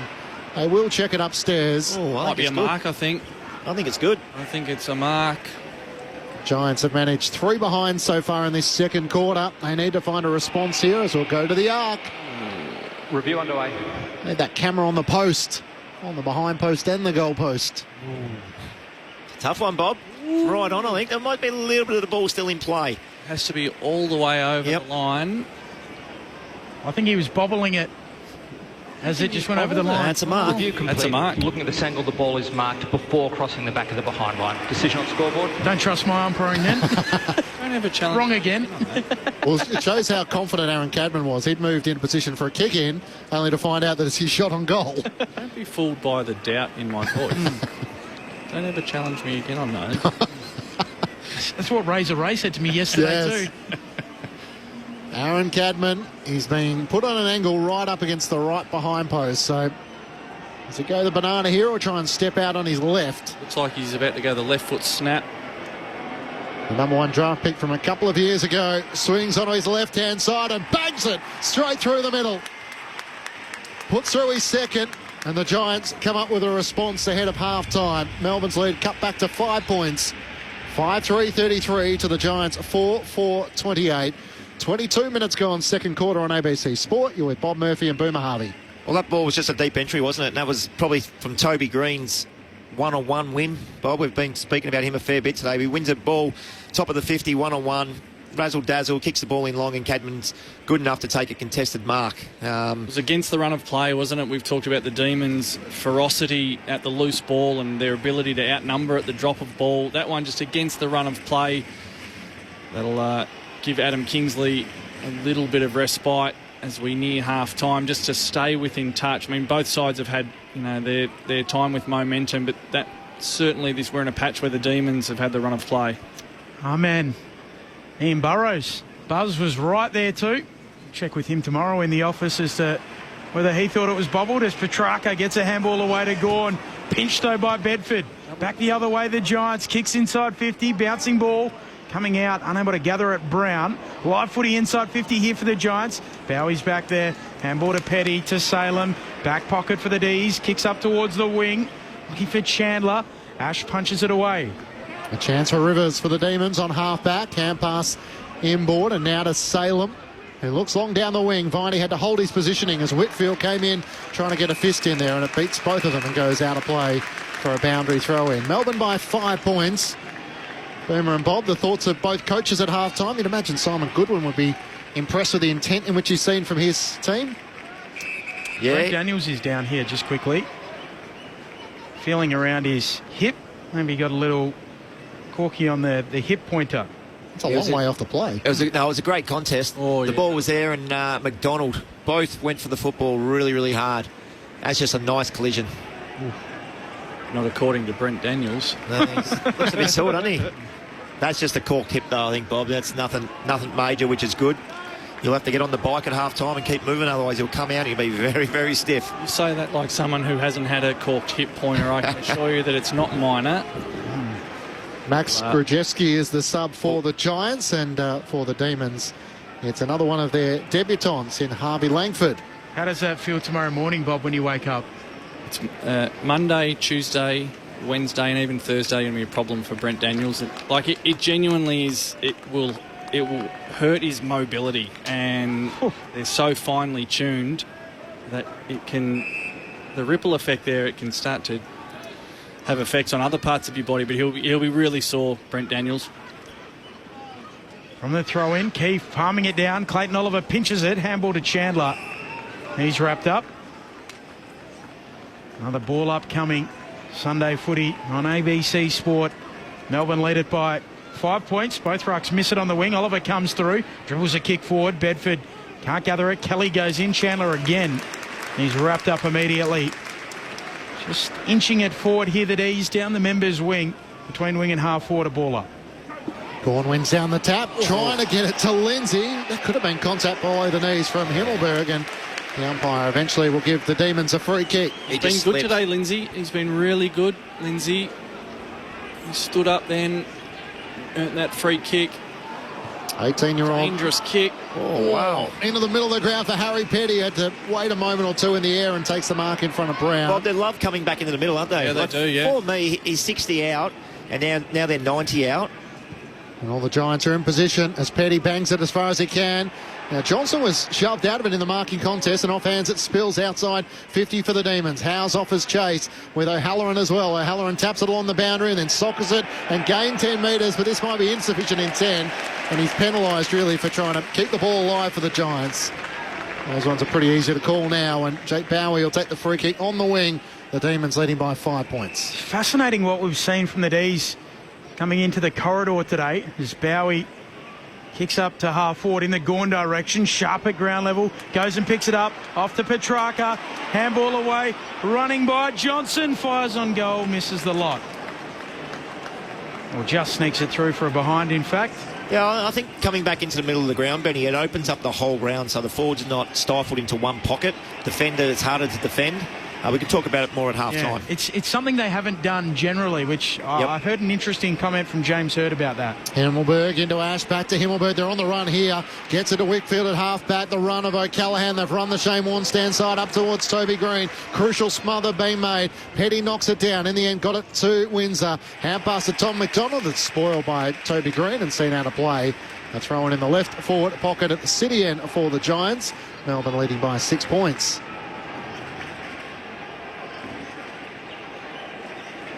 The SMS 0437 774 774. Fran wondering how Christian Petrarca's looked in this match so far. 6 disposals and 2 goals so far in this second quarter. And Toby Bedford has gone to him so far in this term. Speaking of Bedford on cue, gets it from Tom Green. Beautifully sells some candy around Rivers. Centering kick for Brown. Can't take the mark against Petty. Brown back onto it. Hand pass needing some support. Can't get a boot to it. Leak. It spills out. Melbourne desperately defending. Howes hasn't cleared it. Here's a chance for O'Halloran. Gets it to Cornelio. Standing start. Kicks over his shoulder and puts it through. The former Giants captain, who's been relatively quiet this afternoon, but gets a crucial goal ahead of half-time to draw scores level at 34 apiece. 5-4-34 at the 28-minute mark of the second quarter. Teams are just so reluctant now to take the ball through, aren't they? Yeah. We've seen a free kick the other night. They're just reluctant to get that ball through. I thought Melbourne probably could have fed the ball back a little bit, did the old fake fumble and get the ball and start again. But scrappy football by both teams there, and it was a good little finish by our man Caniglio. I suppose the intrigue there for me at least is Brent Daniels goes off the ground for the time being with a decent corked hip. Right after I just made a mention that Steve Cornelio he's been really quiet. That's almost the first time he's been cited. He's only had about 6 disposals. That's a really classy finish. If he can have a bigger impact, that certainly softens the lack of Daniels being out there. Crooked bounce in the middle. Lauren Borden. Yeah, you're right on Brent Daniels. He was just getting his left hip assessed and he's gone down into the rooms. Hobbled pretty sorely down there, but was able to make it down into the rooms. Holding free kick, going the way of Keefe. Max Gawn just clinging on. The Giants ruckman in the middle. Long kick inside 50. Big pack forms. Toby Green held free kick. 30 out directly in front. Harrison Petty just had the left arm of Toby Green. Just panicked, didn't he? That's what happens when you're playing on one of the best players in the competition. You don't want him to jump at the football. Yeah, he didn't need to do that. There was a pack forming on him. Would have got squashed, Toby Green. Scores level to try and take back the lead. It is Jim Stein's game, and green is the colour of the day. It's Toby for GWS. He pops it through, 6-4-40. Melbourne 5-4-34. The Giants by one straight kick, 2 minutes away from the half. Just having a look at Simon Goodwin there on our screen, looking a little bit frustrated, nothing too animated, but the Demons had the run of this quarter. They were able to put some scoreboard pressure on. They were in front. They looked like they had a midfield that was willing to outwork the opposition, and in the space of 4 minutes or 5 minutes, they've just given up 3 really pretty soft goals, to be honest. There's not a lot in this. It's not so much built on style or strategy from the Giants' perspective. They've just done the basics, and some of their star players have risen to the occasion, but it's just a panic free kick from Petty there that didn't need to be given to Toby Green, who never misses. The Demons keep the first 3 goals. The Giants with the last 3, as Bob may mention. Max Gawn wins the clearance. His hand pass forward, though, chucked off by Whitfield. Sends the Giants up inside 50. Brown can't take the mark. Petty's hand pass out towards the boundary at half-back. And Chandler sees it out of play for a throw-in. The old red time goals, Bob. They kill you, don't they? Yeah. You're right. They've kicked 3 since the 21-minute mark. Just 3 that they didn't. They would have went in at half-time with their heads held up high. Really looking forward to this second half, and I'm sure they still will be. But 3 easy goals for the Giants. Toss back into play. Gawn wins down the tap. Petrarca can't get a clean disposal away. Salem lays the tackle on Toby Green. Hand pass comes out. O'Halloran around the body towards a vacant goal square. It's offline to the left. Through for a minor score. The Giants by 7 points. Closing in on half-time. Sunday footy, ABC Sport. Norris still leads from Piastri and then Verstappen. Safety car in the Melbourne Grand Prix. Gee, it's a nice-looking safety car. Dowie with a long kick out towards the half-back flank. Keith Rose, kick smothered out of play, throwing coming up. Half forward for the Giants. Lead by 7 points. Mentioned earlier, Matt Stevic, 4th umpire to 500 games today. Boundary umpire Ian Burrows spins it back in. Neither ruck decisive. Spits out to Max Gawn. Getting involved, Clayton Oliver. Kick smothered. Spills to Chandler. Demons on their half-back flank. Gives it to Petty. Kicks up towards the wing, and Ash marks for GWS. Lockie Ash looks at options in the middle of the ground. Is he brave enough? He chips a kick to Kelly. Had to wait a long time. Rivers makes the spoil. Melbourne away, although Petrarca's hand pass missed the debutant in Henderson. And GWS take it back through Josh Kelly. Keen to redeem himself. Drives it inside 50. Keeps there up against Gawn. And Bailey Fridge getting back in defence. He's lost. Takes an intercepting mark in the fluorescent yellow boots. His kick out towards the wing. Bedford slides in and sees it out of play in front of Sparrow. Did start as a half-back flanker, Bailey Fridge, before they discovered him in the forward line. And it was noted by the half-back flank for Chandler. We weren't happy about it then. We're not rapt about it now. Did you ever drift into the back 50, Boomer? For the kick-outs, yes. When you were tagging him and he needed the kick-out. He didn't know I was. Giants by 7 points. It was always the easiest kick. You could go down there. I actually had a licence here 1 year under Dennis Pagan when I first started getting run with. He wanted me to go out and play on every time, handball, and make sure I got it back. Yeah, I could do that for you, Dennis. Special. Sharks forward for the Demons. They gain 10 metres. Henderson over the top of the footy. The numbers slide in underneath him. Clayton Oliver trying to lock it up. I think Kane Corn said that Nicky Dowell did that a few times, and he said, try stopping that one. Yeah, Nicky Dowell loves that story. He's told that 100 times. Giants by 7 points. Gawn tries to slap it down. Does his own roving. Kick is smothered. It bounces off a couple of players and stuck underneath Tom Sparrow and Josh Kelly. And the umpire will ball it up. Good news is the rain has stopped at the MCG. Floodlights are on. Also across town at Albert Park. So conditions far easier for the players at the moment as it bounces off Lockie Ash and goes across in front of the Demons bench on the members' side. The Giants by 7 points, 6-5-41 to Melbourne 5-4-34. The Giants up by 5 points at quarter time, 3 goals apiece so far in this second quarter. Certainly been a game of runs this match. Ward just bumped off his kick, ball on the deck. Finn Callaghan trying to burrow in. And that is the siren for half-time. So the Giants, they lead by 7 points at the main break. 6-5-41 plays 5-4-34. Melbourne kicked the first goal of the game. The Giants the next 3. Melbourne 4 after that. And then GWS with 3 in red time in this second quarter.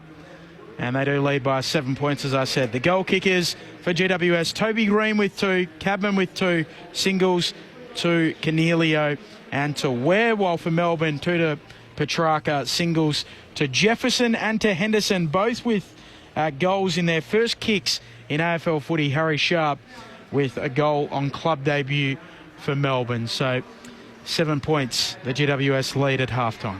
The thoughts, a 300 gamer for the Western Bulldogs, Bob Murphy, and the AFL Games record holder, Brent Harvey. Well, I think the scoreboard flatters the Giants. They're up by 7 points. I think the Demons will go into halftime really quite annoyed with themselves. They built a nice, handy little lead. It wasn't anything too exorbitant, but you could see that they were up for the fight and they had the run of play, and their midfielders looked like they had the match for their Giant counterparts. And the Giants, they were just able to hang in, and it wasn't through anything spectacular in terms of their ball-winning ability or their structure or even their star players. It was more around clumsiness from the Demons deep inside their 50 in the defensive end, and they got their noses in front. So the Demons, I think they'd be a little bit concerned that their best footy has been better than the Giants today, and still the Giants have just been able to scrap their way to a small lead. So if the Giants can get it together at half-time, it doesn't augur well for the Demons, who've been pretty good without making the Giants pay. Yeah, I totally agree. The interesting thing for me, and Ben, I'm interested to see what you said about this James Hird comment around the middle of the ground. They just keep wanting to use that middle of the ground. I understand why in terms of getting the defenders the stretch and the forwards can go either way. I understand that part of it. But it's something they haven't done before. So they normally be outside 50, kick to the pocket. If they don't win it, the ball goes out of bounds, they can start again. I wonder, and if we use this... Sorry, tell us what Hird said. I just thought it was telling. So the criticism we've had of the Demons since their premiership has been their method going inside attacking 50. So their money kick going inside their attacking 50. James Hird, who worked with Simon Goodwin at Essendon, spoke about how Simon is almost... He can be a little safe, he said, basically, and I'm paraphrasing here, that he wants to almost defend with the ball and doesn't want to take a risk of going back into the corridor, which impacts how they go inside attacking 50, because it doesn't open up the entire 50 when they go into the corridor. So just very conservative, but that's impacted how they've gone inside their attacking arc. Yep. So I thought that was telling, given they worked together at Essendon. I think I would also counter that. I would say that's almost the accepted norm of AFL coaching across the board. I don't think Simon Goodwin's on his own necessarily on that, although everything that you've said there that James Hird said, I don't disagree with. The example that I think is interesting is the one that happened right in front of us, that Lindsay had the ball with about 75 out, slow play, and he switches the ball into the middle, which is what we're talking about, that is maybe a different tactic or different sort of movement for the Demons than we've seen before. But he goes a long way back and into the middle to Harrison Petty. So now you made the call. Well, now we're 90 metres away. So I'm all for the shift into the middle of the ground, because you do destabilise the opposition. But when you then just go in from that kick, it actually doesn't unsettle them, and you actually open yourself up a bit more. If you're going to switch the ball and go into the middle, you need to commit to it. Well, that becomes either keep going or then try and get closer. Well, that becomes a shallow entry from Petty then. Exactly. The ball lands 35 out where is the danger zone, because most teams, if you don't mark that ball, hits the ground, turnover, bang, bang, bang, like the Giants have done. It is. That's where most teams score from, the inside 50.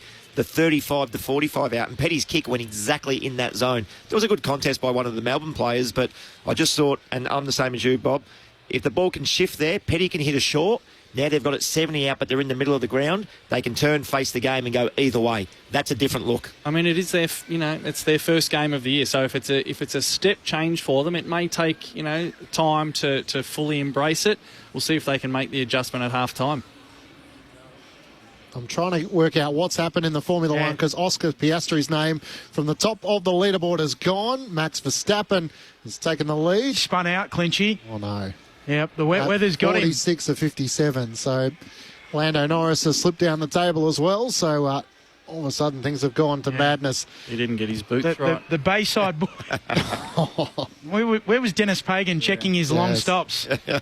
Anyway, the ABC News waits for no one. The Giants lead by 7 points. 6-5-41 to the Demons, 5-4-34. We'll bring you more on the other side of the ABC News.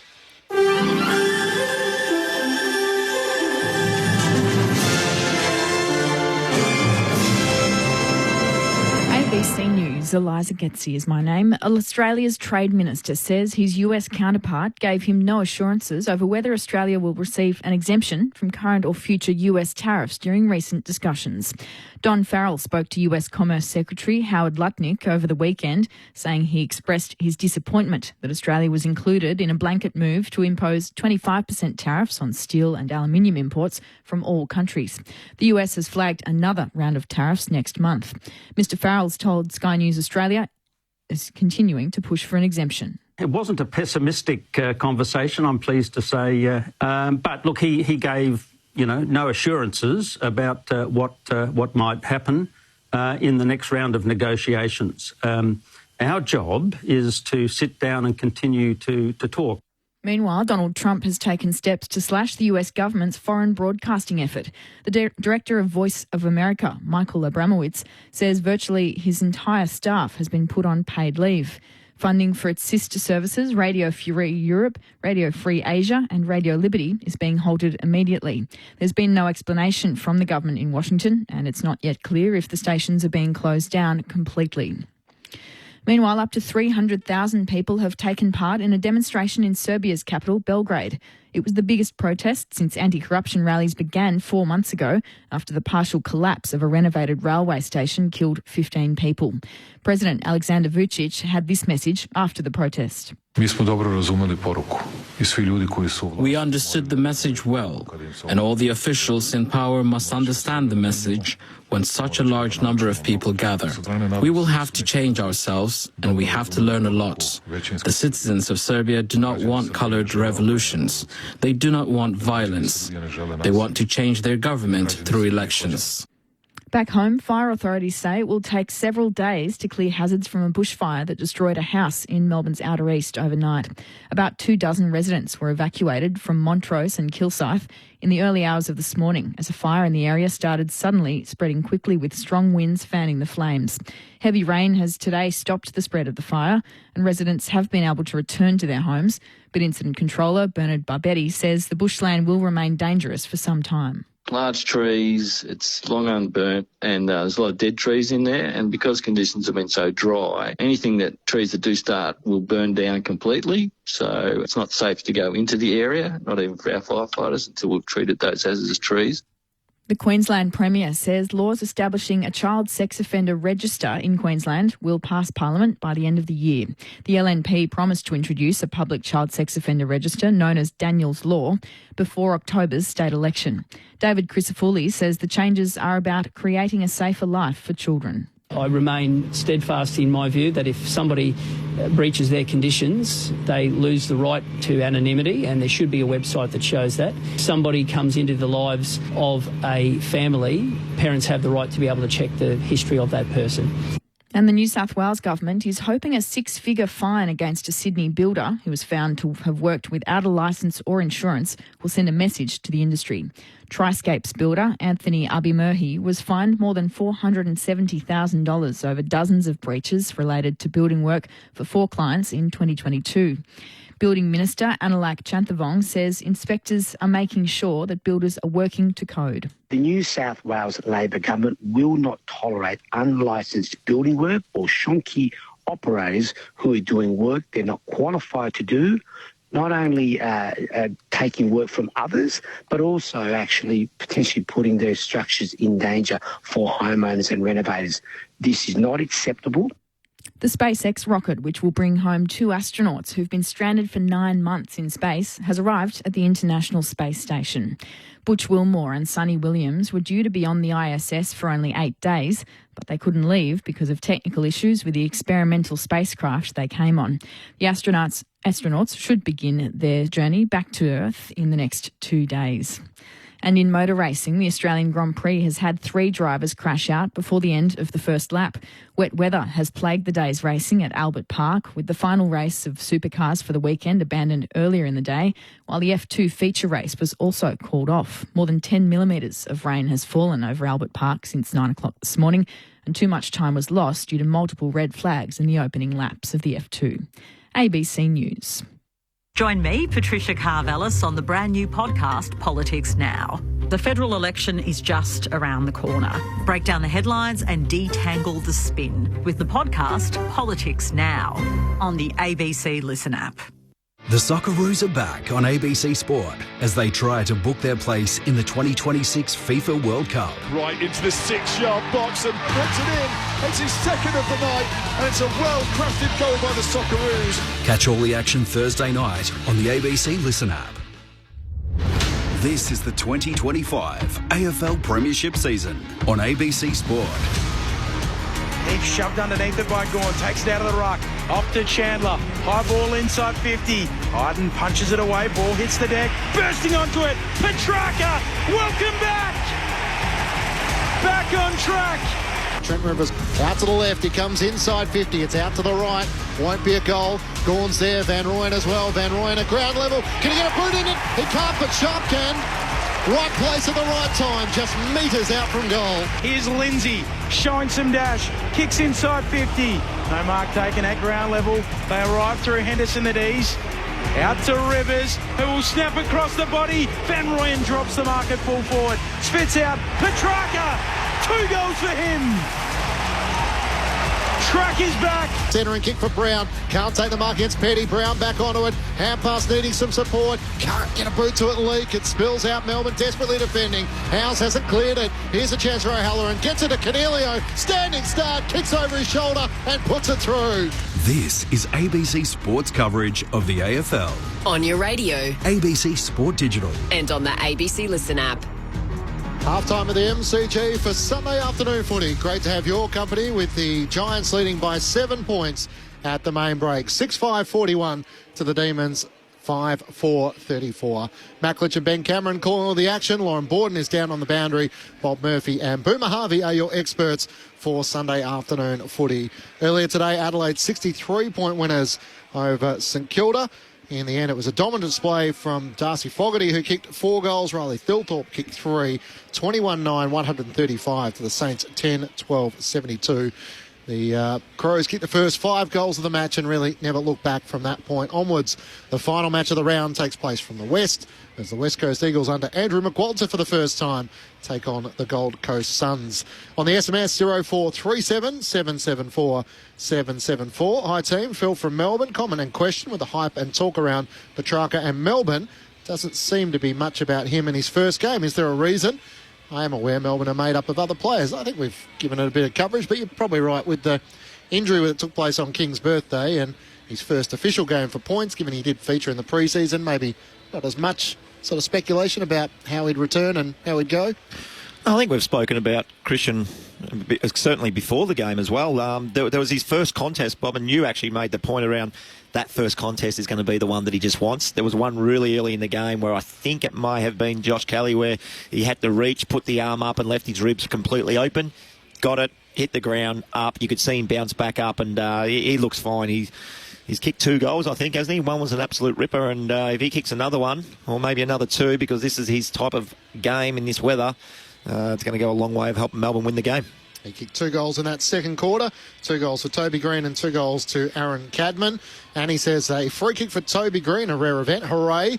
Patrick in Ferntree Gully. What a delight to hear Bob Murphy as part of the footy call. Some good advice from me, yes, in terms of the SMS number. The 774 is for footy season. I'll now remember that from this point onwards, Ben. And the triple two is for cricket season. So we're handing over the baton. Yeah, wasn't our best moment, was it? No. Hey, fellas, this is why pencils have a race. It's just slippery conditions out there. Yeah. Don't dwell on it. Just move on. I'll let it go. It's a long season. So put it on a leaf and let it fly down the river. Never to see again.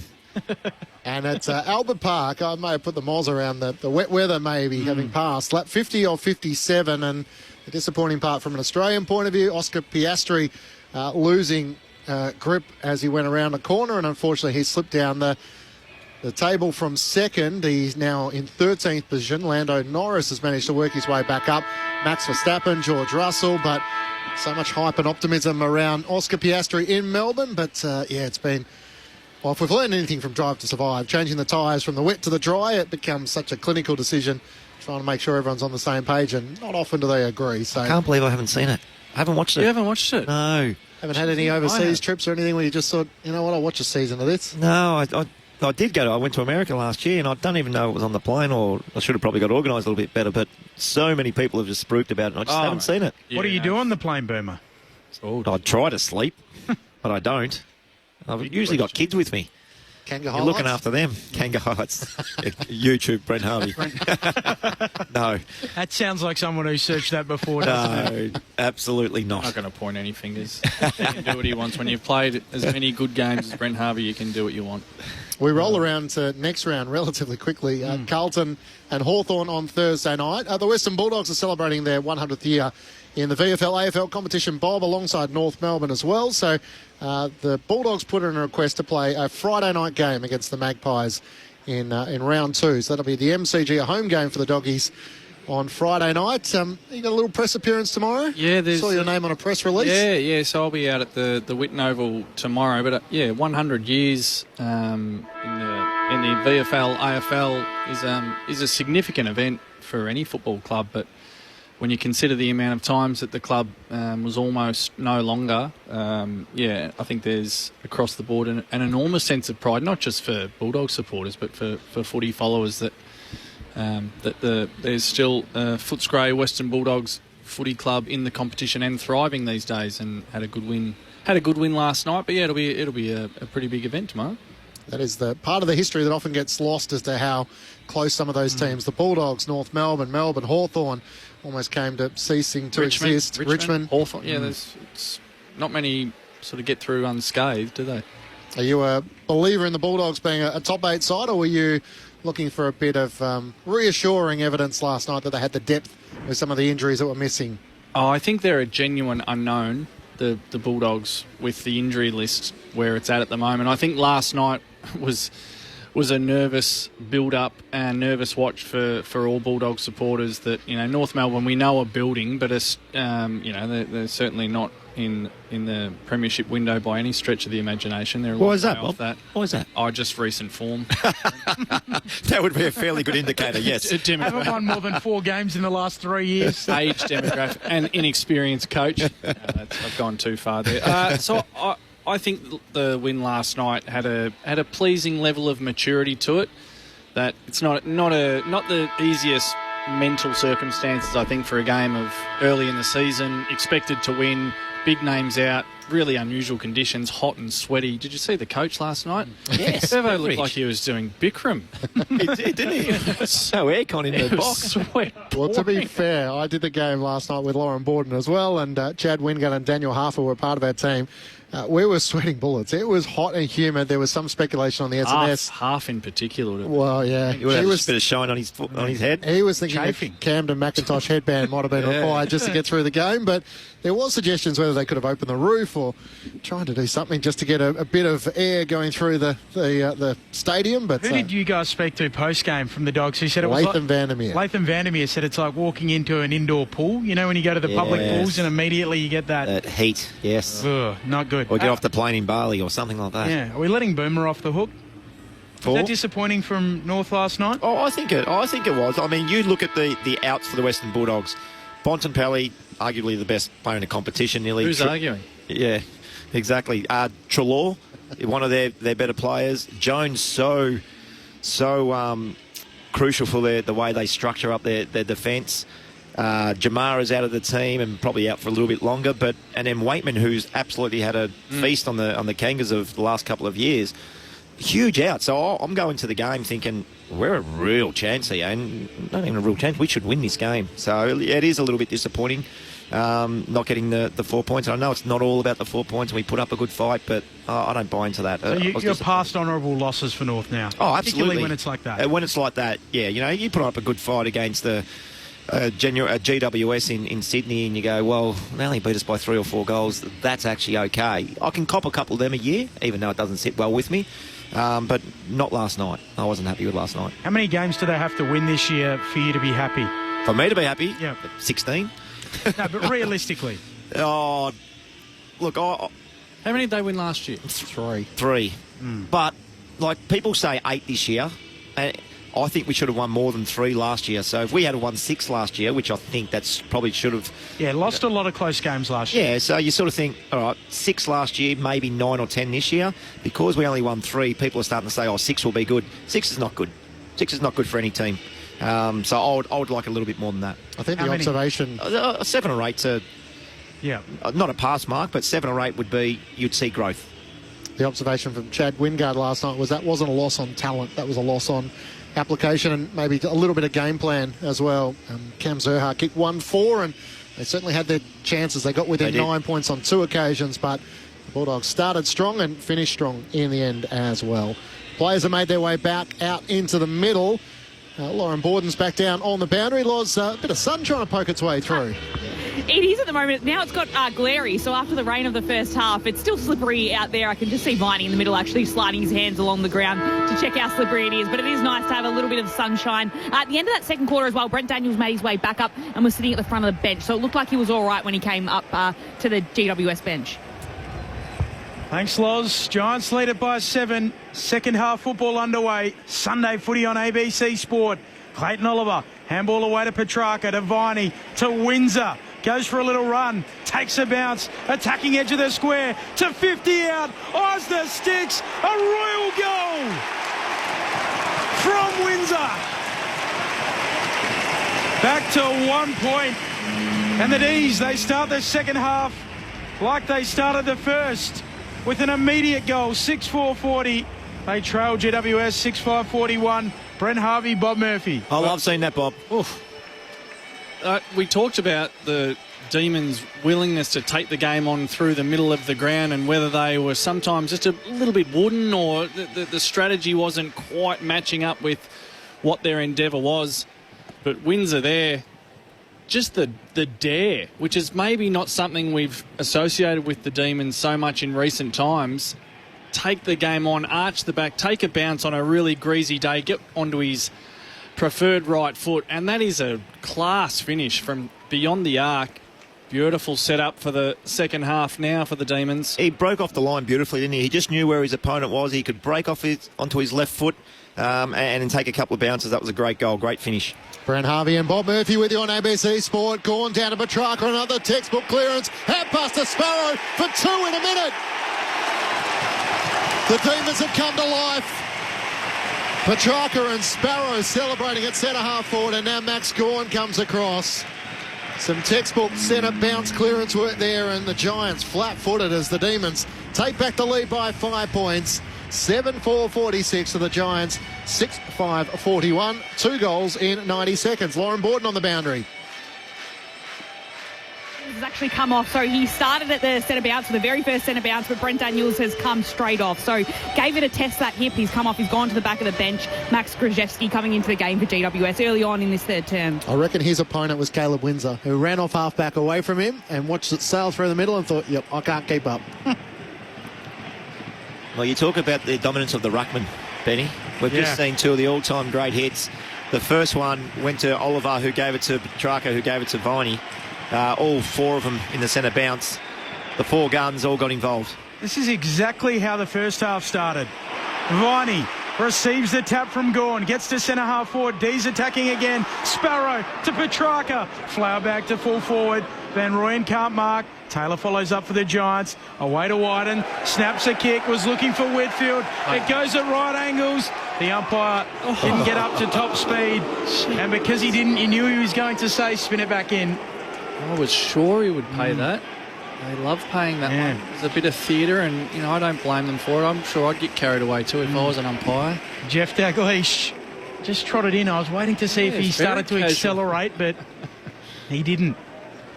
Gorn and Keefe miss it. Free kick going the way of the Demons. Lockie Keefe is in a world of hurt right now. He's come up against the best, and I think the realisation that he's maybe not up to the challenge is dawning on him. He doesn't have a lot of support either. Callum Brown at full forward, probably reluctant to do more than the token second ruck roll as Max Gawn is pointing towards the big sticks. He's giving it Babe Ruth. Ruth. He's giving it the Ruth.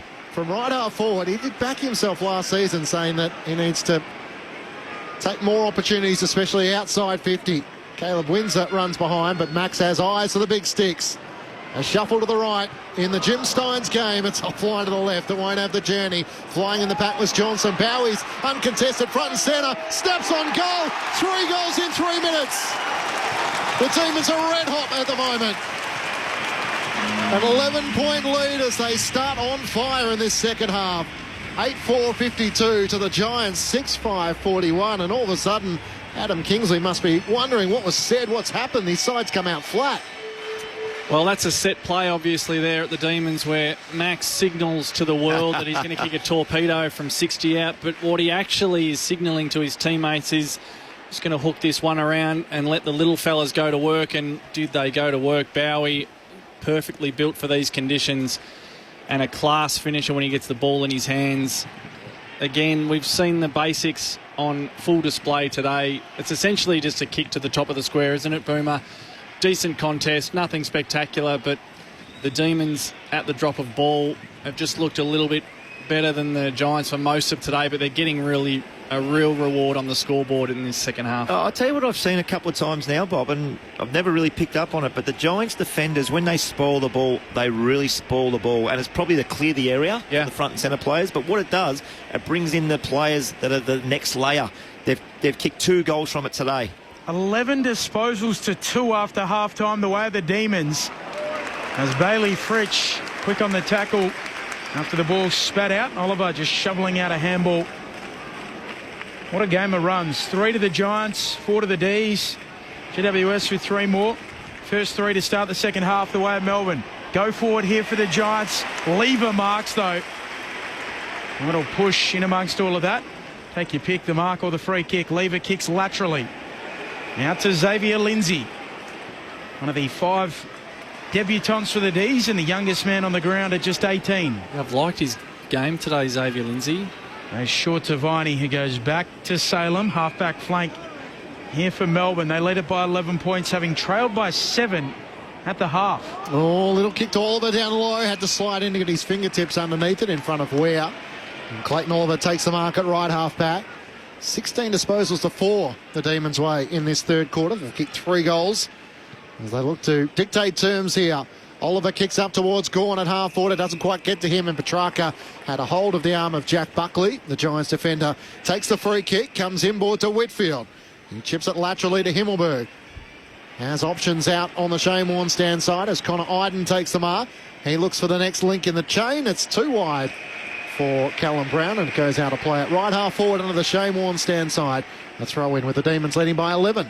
Lando Norris has won the Melbourne Grand Prix ahead of Max Verstappen and then George Russell. Oscar Piastri finished 9th in the end, so in the points at the lower end. Doing, unfortunately, the other Aussie DNF. Going out of the ruck, gives the hand pass away to Langdon. Releases Viney.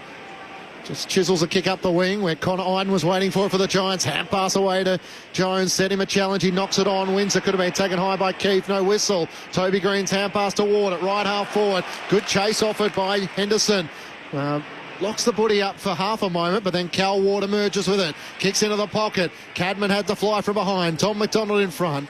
Salem and Jones try to wrestle for the footy, and it's in the right forward pocket for the Giants. The Demons by 11 points. Is that their first inside 50? Second for the Giants in this turn. The Demons have had 4. Keefe knocks it down. Oliver there for the D's. Back feeds a handball to Bowie. High ball. It'll come down on the arc.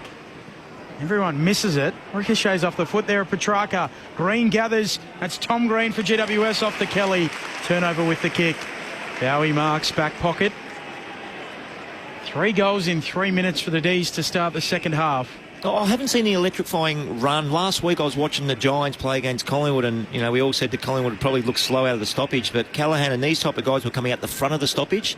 Haven't really seen that today, Bob, and that's maybe because Max has got his hands on everything. They can't really read those cues. Thoughts of Brent Harvey. Kick up to the wing. The Giants win it back. Whitfield shovels a handball over his shoulder to Himmelberg. Chisels a kick. Bedford marks. High half forward for GWS.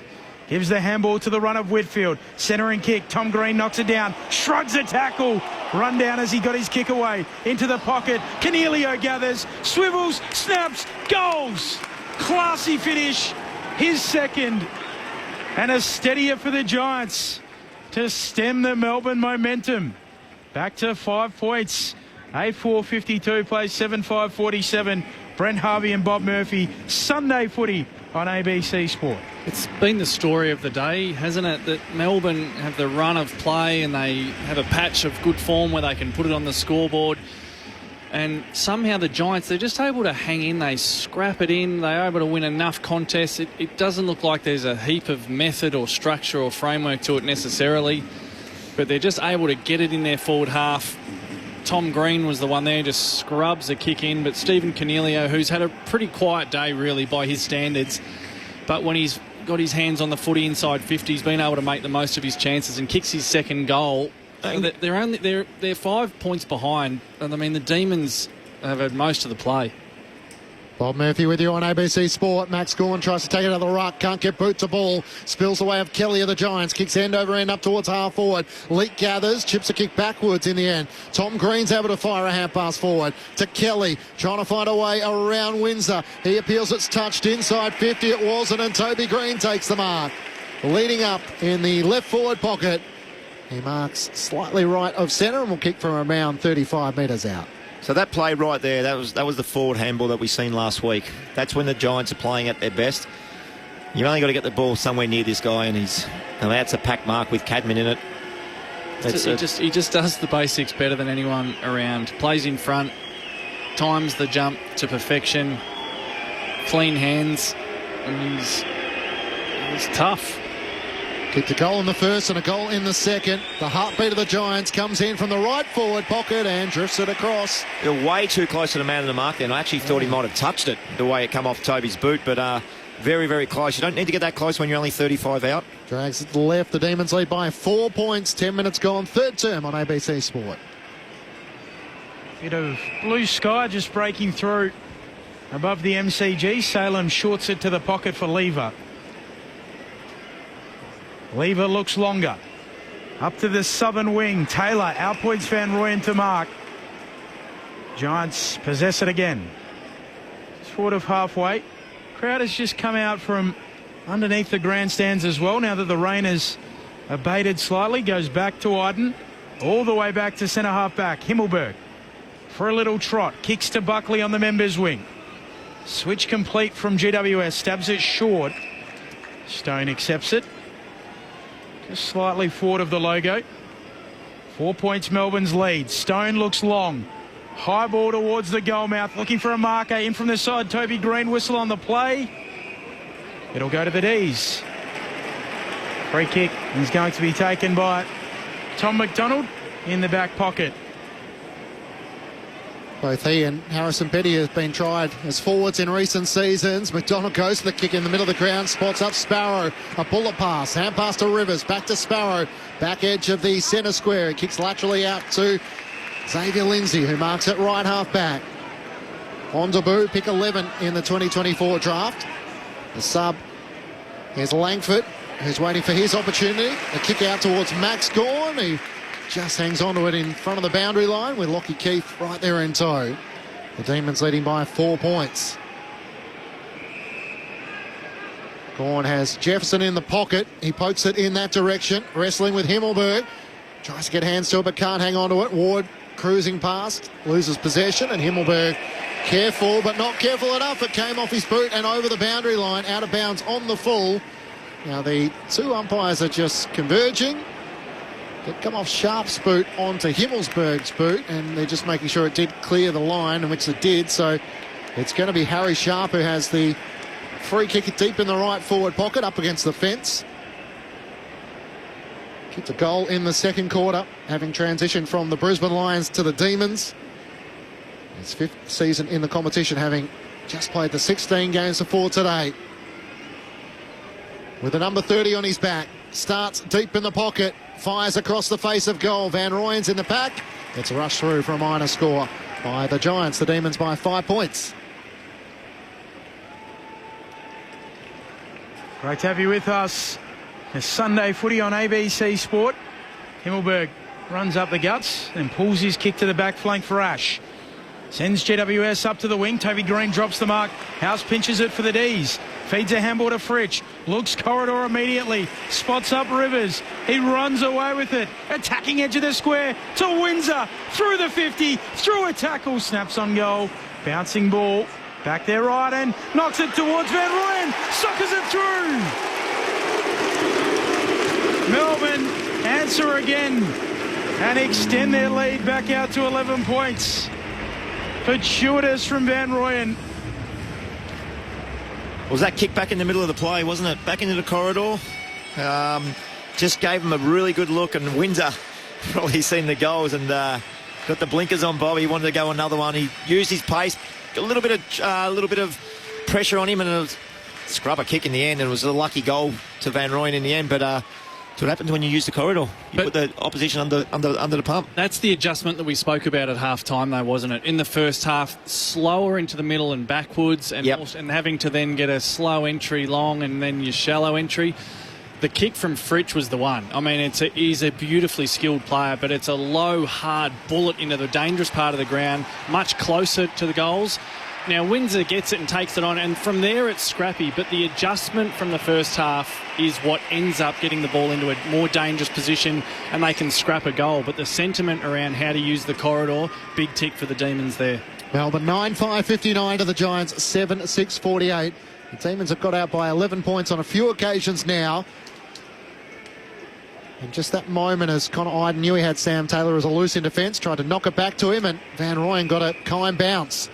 Free kick in the middle of the ground. It's a hole going the Giants' way. Finn Callaghan is being held by Clayton Oliver, and the umpire spotted it as the players go streaming into the forward line for the Giants at the punt road end.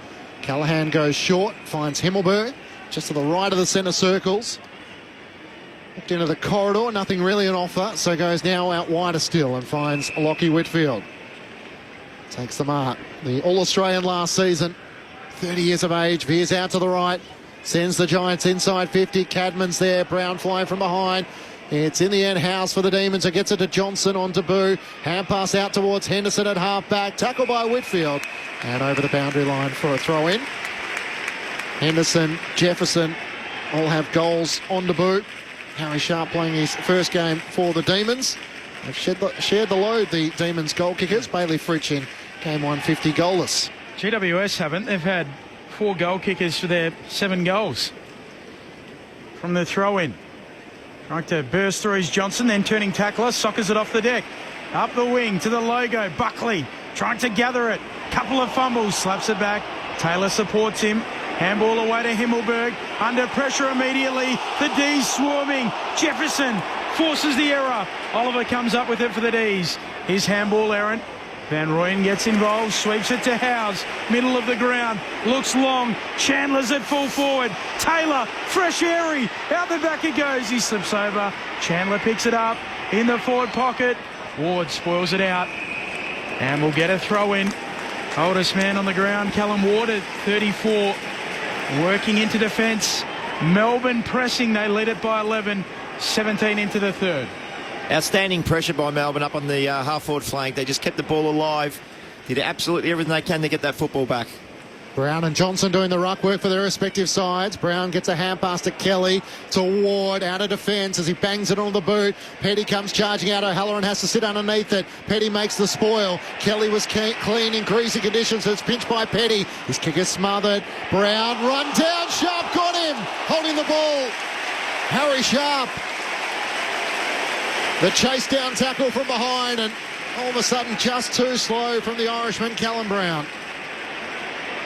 Pressure's gone up another level, Bob, hasn't it? It's been fantastic. What I'd like to see Sharp now, though, he's going to be kicking this from about 55, 56.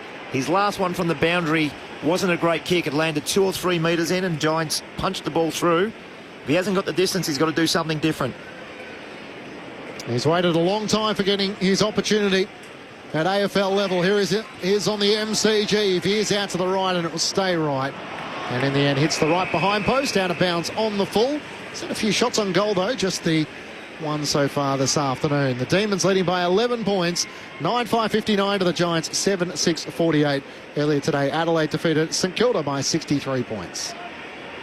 Taylor Good kick in the back pocket to the opposite half-back flank. Finds Himmelberg, his kick errant. He was pressured as he got the kick away. Good chase from Jefferson. And a throw-in on the wing, neutral territory, southern side. Looked hungry, haven't they, Bob and Brent? It's the D, some of their pressure's been great. We talked about the appetite before the game. Full marks for the Demons today in terms of appetite. They've just got to get a bit more bang for buck with their dominance. ABC Sport on the wing. Onto it quickly is Henderson. Gets a handball to Petrarca. His handball errant, misses it. Turnover. Though Jones doesn't gather the ball cleanly for the Giants. Half forward here for the D's. Oliver really wants it. Fights after it. Doesn't pick it up. And now the Giants are there. Callahan away to Tom Green. Under pressure immediately. The D's are swarming. And a ball up alongside the logo, southern side. Melbourne lead by 11 points. Sunday footy on ABC Sport. Starting in on top in the clearances, Melbourne 8-4, although here's one for the Giants as Ware kicks up towards half forward, getting back Howes. It's Tom McDonald has to clean it up. Hand pass to Lever into the middle of the ground for Sparrow. Nice little sidestep, works around a couple of the Giants and kicks it out to Salem. Hand pass to Bowie, works it laterally. Chandler takes the mark. McDonald's been good today. He's just played a really solid role. I know he was a late in for May, but he's just been solid. Doesn't have to do anything special with the ball, just gets the job done. Chandler's hurt himself. I'm not sure whether just a little bit of cramp or seems to be running okay now, but he's proppy for a moment after that kick. Kick out towards Sharp was a little too wide in the end from Chandler. He's back here for the stoppage, thrown back in. Callum Brown wins down the tap against Johnson of Melbourne. Viney kicks up the wing and good mark taken at right half forward. The Demons through Tom Sparrow is trying to get back to his feet, but Tom Green just holding him down for a few moments, and the Melbourne faithful appealing to the umpire for 50. Not coming. Sparrow looks inside, a congested forward 50. Sends it in the direction of Van Rooyen. In from the side, Jefferson got hands to it, couldn't complete the mark. Buckley locked up. Johnson pitches the footy, fires on goal. He steers it through. It's spun all different directions, but it's effectively gone straight. And Aidan Johnson joins the goal kickers on debut. His bald head glistening in the MCG as he celebrates and all his teammates go to him.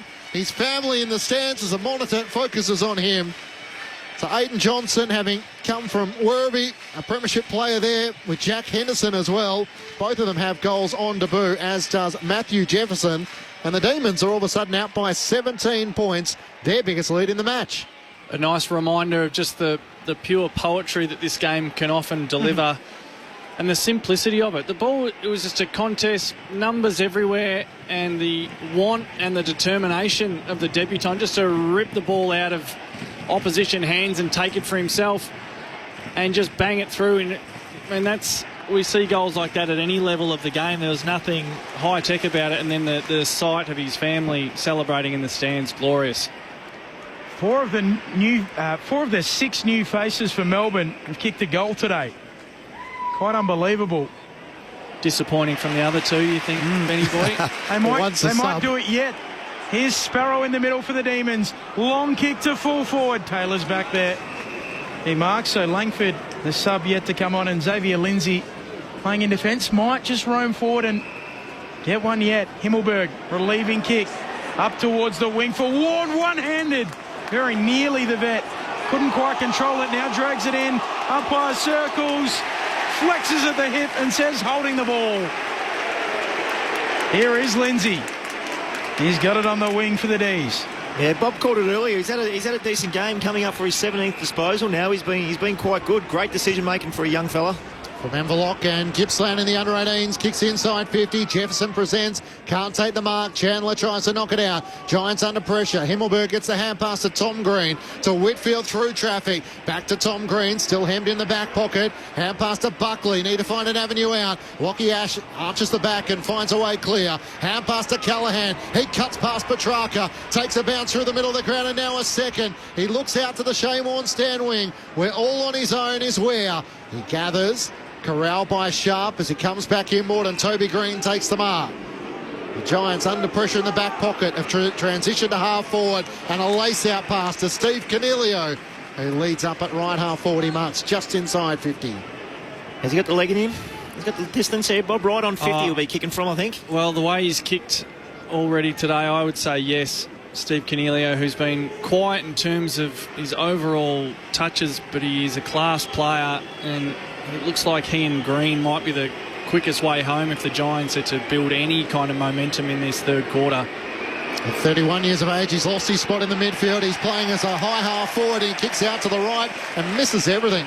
Out of bounds on the full, despite having 2 goals next to his name, alongside Toby Green and Aaron Cadman. As Ben may mention, just the 4 goal kickers for the Giants, while the Demons have 8 individual goal kickers. Melbourne by 17 points, 24 minutes gone. Third term on ABC Sport. 6 players in their 30s for GWS today. It was like a big number. Nothing wrong with that. Winning it is Stone on the wing for the Giants. Handball for Ware. He loses it. Under pressure immediately from the last goal kicker, Johnson. And a free kick picked out in amongst all of that, going the way of the Giants. Melbourne lead it by 17 points. The Giants have hung around all day. Callaghan on his left, kicks towards full forward. Capman can't mark. Lever roves it off hands. Jefferson goes back to McDonald. D's at fullback. Here's Lindsay on his left. Rushed kick. Might be a turnover. Himmelberg wins it half forward for the Giants. And Ash looks to turn, comes inboard, finds Callaghan. Can he go the distance? Swings onto his left, gets close to 50, ran a long way. Salem off a chase. In the end, gives the hand pass to Toby Green. Swings onto his right, off balance. It's right to the goal line. Tom McDonald with support from Jake Lever. Punches it through for a minor score. The Demons with 5 goals to 1 in this third term, Boomer. They lead by 16 points. This is a huge 5 minutes coming up. We'll just keep an eye on the corridor here for both teams. Both clubs want to use this corridor. They're taking the game on. The ball use is brave.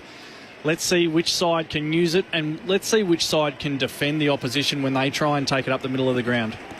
Bowie into the pocket. Short to Salem. Has been a period of the game where right as the Demons have just wrestled control, GWS have found a goal. Can Melbourne avoid that here? Salem chips the kick up towards the wing. Johnson can't mark. Ball spits out. Viney soccers it on. Up to the logo. Whitfield there for the men in orange. Picks it up. Retreats with the kick. Back to Ash in the corridor. Just at the back edge of the bullseye. Nowhere to go. Runs into a cul-de-sac. Gets rid of it. Away to Taylor. On to Tom Green. Off a step. Mongrel punt inside 50. Capman has to spoil from behind. Full forward for the Giants. Keefe to Cornelio. Rolls it through. The Giants again will themselves right back into it. Cornelio's third, and it's back to 10 points. 10-5-65 plays 8-7-55. Lauren Borden before Brent Harvey and Bob Murphy. There was a moment in the centre of the ground. The Giants have the ball in the corridor. Demons had a lot of numbers around. They're corralling. They're trying to force the Giants wide. The Giants, I actually can't remember who the player was with the ball, but you could see he was in 2 minds. Do I take the soft option out, or do I stay in the uncomfortable part of the ground? Lockie Ash, I think it was. Try and force my way through. It was Ash, was it? And he had the bravery just to hang on, turn back in. They kept the ball in the corridor, which is what both sides want to do. Get the shoveled handball forward, which allowed the deep entry. But the goal ends up being scrappy, but it's the sentiment around who owns the corridor. And the Giants on that occasion just held their nerve. Bob Murphy, Brent Harvey, Matt Clinch, Ben Cameron and Lauren Borden down on the boundary. Back in the middle, Oliver gets the clearance. Hand pass away to Viney. High kick up inside 50. Buckley got a spoil but knocked it back towards the Demons' goal. Racing out Johnson over around the footy, and now Connor Stone over the top, and the umpire will ball it up. Lauren Borden on the boundary. Harvey Langford, very keen, very eager to get onto the field for his debut. He's standing at the boundary line ready to go on, but no one's ready to come off just yet, so we'll have to wait a few more minutes. Well, he was the Demons' top pick last season, or the draft in 2014, pick number 6, as Christian Petrarca tries to kick towards the teeth of goal, slightly off balance, and it spun a few different directions, and Johnson trying to slide in. Can't take the mark, and a ball up in the left forward pocket. Umpire throws it in the air. Keefe and Gawn. Gawn wins down the tap, but straight to Ware of the Giants. Kicks up towards half-back. Jones in front. Great mark. He's just able to keep Ed Langdon out. Lauren Borden on the boundary. It's Blake Howes that'll come off. Sorry, that looked like a pre-arranged sub to allow Langford to come on, and he'll get his chance when he's able to get a rotation on this side of the ground. Jones just chips it over the top for Ware. Giants down the southern wing. Tiptoes the boundary line. Kicks to half forward in front. Petty. Intercept mark for the D's. Melbourne by 10 points. Short kick for Salem. Back out wide. Now Salem on his left. Tight ropes a kick up towards Henderson. Just buffeted off it as he tried to take the mark. Spits out to Jones. GWS back the other way. Ware knocks it on. Salem pinches it. Might have been held without it. He was legged. Free kick going the way of the D's. 28 minutes, nearly 29 into this third term. Sunday footy on ABC Sport. I can't believe it's only 10 points margin. I feel like Melbourne are really in control of the game. They started this quarter like a house on fire, kicking 3 goals in 2 minutes, and it's only 10 points of difference. 5 of the last 7 goals have gone the way of the Demons as Max Gawn takes the mark from the Salem kick on the wing. It's a bit of a sleeping Giants vibe to this game. Yes. The Rangers starting once more. The kick inside 50, gets to the back. Johnson keeps it alive. It opens up. Here's a chance. Viney's kick is smothered though. Only millimetres out from goal. Chandler lays the tackle and the ball is locked in the forward pocket for the Demons. Yeah, well done, Bedford. Desperation. Just couldn't let him score there. Shins were on. Oh, I think he got kicked in the shin a couple of times there too, Bob.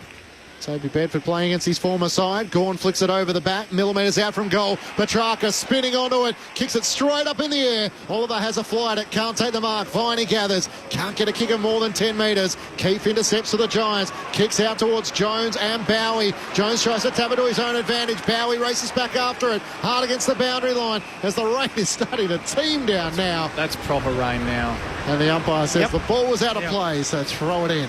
Lauren Borden on the boundary. How you going? Yeah, I think I said earlier you can't feel each of the raindrops. You can now. If Bob wanted to call it off in the first quarter, this is coming down now. The wind as well. It's freezing down here. It's definitely time to call it off. Oh, I just got a drop on me. I just got a single drop. It was like acid. To borrow a phrase, it is absolutely persisting down to the MCG. It is teeming down. Cornelio can't get a kick away. Clayton Oliver can. He goes all of 5 metres. Buckley takes it.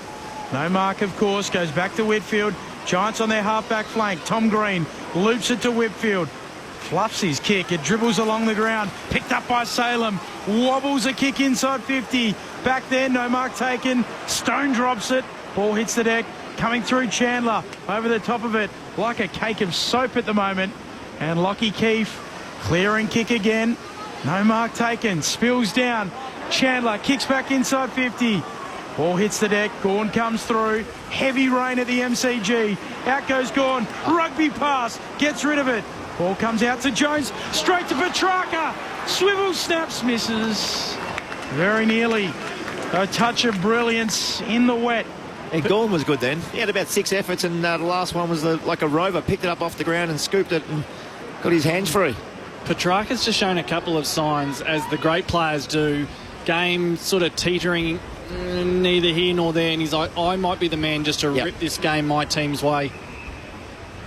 It's actually getting harder to see the players as the rain gets heavier. Whitfield brings the Giants back into play, kicks up towards half-back. Petty lost his footing. Gathered by Salem, close to the boundary line. Bowie is taken across. So happy to be retired. It's just awful. Melbourne by 11 points, and that lead is certainly more telling as the rain buckets down. A couple of fans sitting underneath an umbrella, which I think the umbrellas are banned at the I think they are, but I think we'll let them have it right now. Yeah, tough call. It would be, wouldn't it, to take the really umbrella off them. Security would have to come out. Langdon gathers on the wing, kicks up inside 50. Kept alive by Whitfield momentarily, and he hand passes to Taylor, who loses the greasy footy. Imagine that. Goes out of play. Excuse me, you've got to take your umbrella down. It is absolutely belting down. The security... I hate to be the bearer of bad news, guys, but... no umbrellas. That umbrella, that won't fly here. Security officer doesn't want to go into the rain either. He's standing underneath the grandstands. Tom Green picks it up on the back flank, gives it back to Whitfield. His kick is shocker, but fair enough in the conditions. It slews out of bound. The umpire says insufficient intent. There's no shockers at this moment. There's just kicks and Aries. Long kick for the D's, back inside 50. Gawn through his hands, out to Fritsch. Gets a handball back to a central position. Here's Lindsay inside 50. Handball a turnover. Buckley picks it up. Left forward pocket here for the D's. Handball doesn't find a target. Was that insufficient intent? It was. Matt Stevick in game 500. Does a little underarm motion, and Clayton Oliver. Van Rooyen. Hand the ball over. Yeah. Clary tried to claim it, but they said, no, that's yours, Jacob. What do you think here, Boomer? So the margin's 11 points. If he kicks this in the context of the weather, they win. Time of game. How much is this worth? Oh, this is worth 3 goals. His kick right here. Absolutely. 18 points for offer. Van Rooyen's drop punt is across the face slightly and pushed away. No score. Doesn't get the 18-point shot that Boomer Harvey had awarded.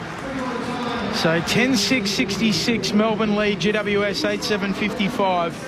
Three-quarter time Sunday footy right here on ABC Sport. The goal kickers for GWS, Canelio 3, Green with a couple. That's Toby Green. Cadman with a couple. A single to Ware. While for the D's, Christian Petrarca with 2.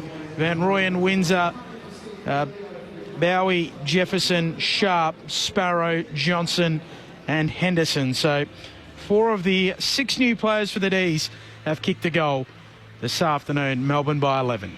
They got out by 17 points in that third quarter before the Giants finished with what was the last goal of the quarter. And as Ben May mentioned, an interesting final term always on offer here at the MCG. Earlier Adelaide 63-point winners over St Kilda. Darcy Fogarty booted 4 goals. Riley Philthorpe kicked 3. 21-9, 135 the Crows to the Saints 10-12-72. On the other side of this, we'll preview the final match of the round. Sunday afternoon footy on ABC Sport. An emergency can happen anywhere. There are 3 warning levels across Australia: advice, watch and act, and emergency. To learn more, go to the ABC Emergency website and stay listening to your emergency broadcaster, ABC Radio. This is the 2025 AFL Premiership season on ABC Sport. Clayton Oliver, handball away to Petrarca, to Viney, to Windsor, goes for a little run, takes a bounce, attacking edge of the square, to 50 out, Osner sticks, a royal goal from Windsor. Gone down to Petrarca, another textbook clearance, out past the Sparrow for 2 in a minute. The Demons have come to life. Jefferson got hands to it, couldn't complete the mark. Buckley locked up. Johnson pitches the footy, fires on goal. He steers it through. It's spun all different directions, but it's effectively gone straight. And Aiden Johnson joins the goal kickers on debut. Taylor onto Tom Green, off a step. Mongrel punt inside 50. Capman has to spoil from behind. Full forward for the Giants. Keefe to Canelio, rolls it through. The Giants again will themselves right back into it. This is ABC Sports coverage of the AFL. On your radio, ABC Sport Digital, and on the ABC Listen app. A quarter to play in the 8th game of round 1 of the AFL. The Demons leading the Giants by 11 points. The final match of the round takes place from the West as the West Coast Eagles under Andrew McWalter take on the Gold Coast Suns. And that's where we find Clint Wheeldon.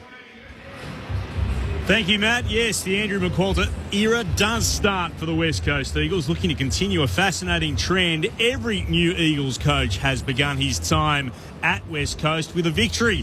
You'll face a Gold Coast side who are very keen to break through the finals for the first time. They will have to improve their efforts on the road. They were just 2-10 last season on their away games, and they do have 4 of their first 5 away after their opening game of the season was, of course, postponed. They do have 2 new players coming in, wearing their colours for the first time, John Noble and Daniel Rioli, the 3-time premiership player. Well, West Coast will give debuts, or club debuts, for no less than 4 players, including, of course, the likes of Matt Owies, Liam Baker, and, of course, Jack Graham. So a lot to like about this game. Bright skies, not a cloud above us, 28 degrees for the Battle of the Coasters. West Coast and Gold Coast coming up, Clinchy. Look forward to it. Clint will be with you after this match. Clint Wheeldon and Akash Fodder to call the action. Great to have Peter Bell, part of the ABC team, with Shane Woden and Bridget Lacey on the boundary. Matt Clinch and Ben Cameron calling here at the MCG. Lauren Borden's as tough as they come. She's still down on the boundary despite the rain. Bob Murphy and Brent Harvey with the game in the balance. The Demons by 11 points. Well, I thought the centre bounce dominance in particular that quarter got Melbourne right back into the game. They kicked the first 3 goals in 2 minutes. The numbers say, Bob, that it was only 9-13 in total clearances for the quarter in Melbourne's favour, but it just felt like their clearance was so much better. And in particular, that centre bounce that I was talking about. 18 inside 50s for a quarter is quite large, especially in these conditions. So I felt like they got right on top, and I still can't believe the margin's only 11 points. I just feel like the way the game's going, we're in favour of Melbourne, the way the game's gone. So it's going to be interesting this last quarter if the Giants can get their running game going. Again, these conditions probably don't favour that. And if Melbourne stars, Petrarca, Oliver, and Viney can stand up with Max Gawn again in these centre bounce clearances, I think that's where the game's won and lost. Yeah, well, they've been the sleeping giants so far at GWS. They've been able just to keep themselves in the game just by the quality up forward. Toby Green and Steve Cornelio just being able to hit the scoreboard. Bit of a cameo from Cadman. But the Demons' best footy has looked far superior today. Their appetite to defend, their intensity on loose balls and drop a ball situations has been... There's a bit of a gap, I think, in positive for the Demons. But the Giants are just hanging around. They're still close enough, and in these conditions, you just never quite know how it's going to fall. So a huge start to this last quarter. The dominance of Max Gawn, crucial. Melbourne leading by 11 points. There is Gawn winning the opening tap. Oliver onto the footy, leaves it behind. Tom Green picks it up. Giants with it. Callaghan to Toby Green. High kick, shallow inside 50. Out they come. Off hands, it comes down at ground level. Lever soccers it forward. O'Halloran soccers it into the pocket, overruns it. Lever goes and picks it up. Tackled quickly. Taken to ground. Ball upcoming, right forward pocket for the Giants. Melbourne by 11. Sunday footy on ABC Sport.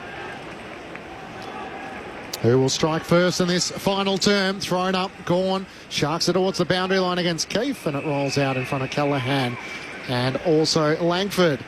We love one of these, don't we? But the first goal feels big. Yeah, I was just about to say that, Benny. Yeah. If Melbourne kick it in these conditions, it's nearly going to be enough. It's a fairly low-scoring game as it is, but if Giants get it, that's less than a kick. Thrown in, Gawn over the back to Petrarca, kicks up the wing from half-back. Whitfield in front, couldn't hang on to the mark, tackled and brought down, and rewarded, no legged in the tackle from Jack Henderson.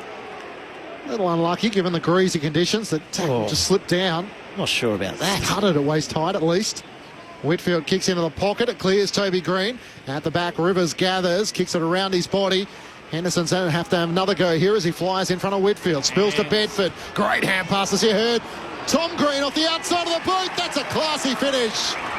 Yes, great goal. Bursting onto it, steadying and finishing with absolute class. And the Giants strike first in this final term to close Melbourne's lead to just 5 points. 10-6-66 the Demons to GWS 9-7-61. Tom Green in his first game of the season on the board. Didn't take him long. It's a minute 48 into it. That was a great handball by Bedford. It was like an alley-oop in basketball, wasn't it? He was off the ground, got it, and handballed before he even landed. But that's been them, hasn't it? They've just had these moments. And then a great finish. Yeah, I mean, that's not the magnets being moved around up in the coach's box. That's just Bedford having the wherewithal to take the ball cleanly and handball the ball at bullet speed before his feet have even hit the ground. And Green, that's an extraordinary finish in the conditions. Gawn wins the tap, back in the middle, punches it forward there for the D's. Kelly comes in off the wing, gathers the football, held up. 5-point ball game, Benny. You said that first goal was crucial, and as it's worked out now, less than a kick. This is going to be a ripper game, hopefully. Shouldn't have doubted yourself, Benny. Never did.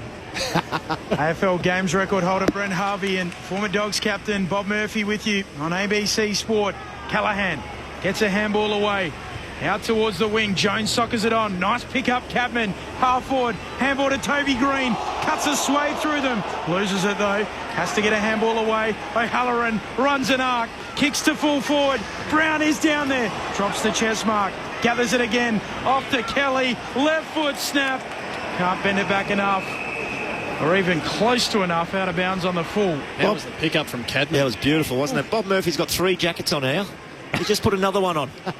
He's got a T-shirt, some sort of jean jacket, vest. I'm not denim jacket. I like footy under a roof usually. This is a new experience. Great to have Bob Murphy with us as part of our commentary team. Free kick for a hold on the wing, just as the Demons were looking to try and hack it up the Shane Warne stand side. A free kick, I think, for kicking in danger or contact below the knees, and it's coming back to Lockie Whitfield, who's going to take it. 30 years of age In his 13th season, the number 1 draft pick back in 2012. And he looks up inside the forward 50. Brown is there. Cadman as well. Gawn's got back in the hole. He gets a fist to it. Spoils to the front. Darcy Jones was clean. Hand pass to Cadman for the Giants. Screws it back towards the teeth of goal. It's a little too wide. It goes out of bounds on the full in the left forward pocket for the Giants. They lead. They trail by 5 points. They kick the first goal so far this final term. It'll be interesting to see the battle of the corridor in this last quarter. The first 3 quarters, both teams were just appetite to take the game on and brave with their ball use. So far in the last quarter, this game's up for grabs. The scores have tightened. Not as keen so far to take the game on in the corridor. We'll see if they can find their bravery. Lever with a long kick for Melbourne. Max Gawn there, but off hands and out of play. Throwing coming. It's the risk versus the reward, isn't it, Bob? You come back through the corridor and you happen to turn one over and they score on you. The message may come out. Don't be silly. 5 points, Melbourne's lead. Did lead by as much as 17 points when Aiden Johnson kicked his maiden goal in AFL footy. Gawn wins the tap down, trying to burst through Callaghan, leaves it behind. Chandler picks it up. Oliver drops it, slipping over Petrarca. Wet day. Rain is just abated, but still wet and damp. Tom Green gets a clearing kick up towards half forward. Picked up there quickly by Grudjevski. Snaps towards full forward. Bouncing ball in the pocket here for the Giants. Gathering at Salem. Clearing kick. Up towards half back, but the Giants are waiting for it. Whitfield takes the mark. He's played on those, steps off his line and kicks with the right boot. High inside 50. The pack forms off the hands. It spills front and centre. O'Halloran wants it the most. He swings onto his left, kicks around his body. Has it got 15 onto it? Green back with a fly. Cannons into Lever, and he'll get 50 metres as Toby's put down as well.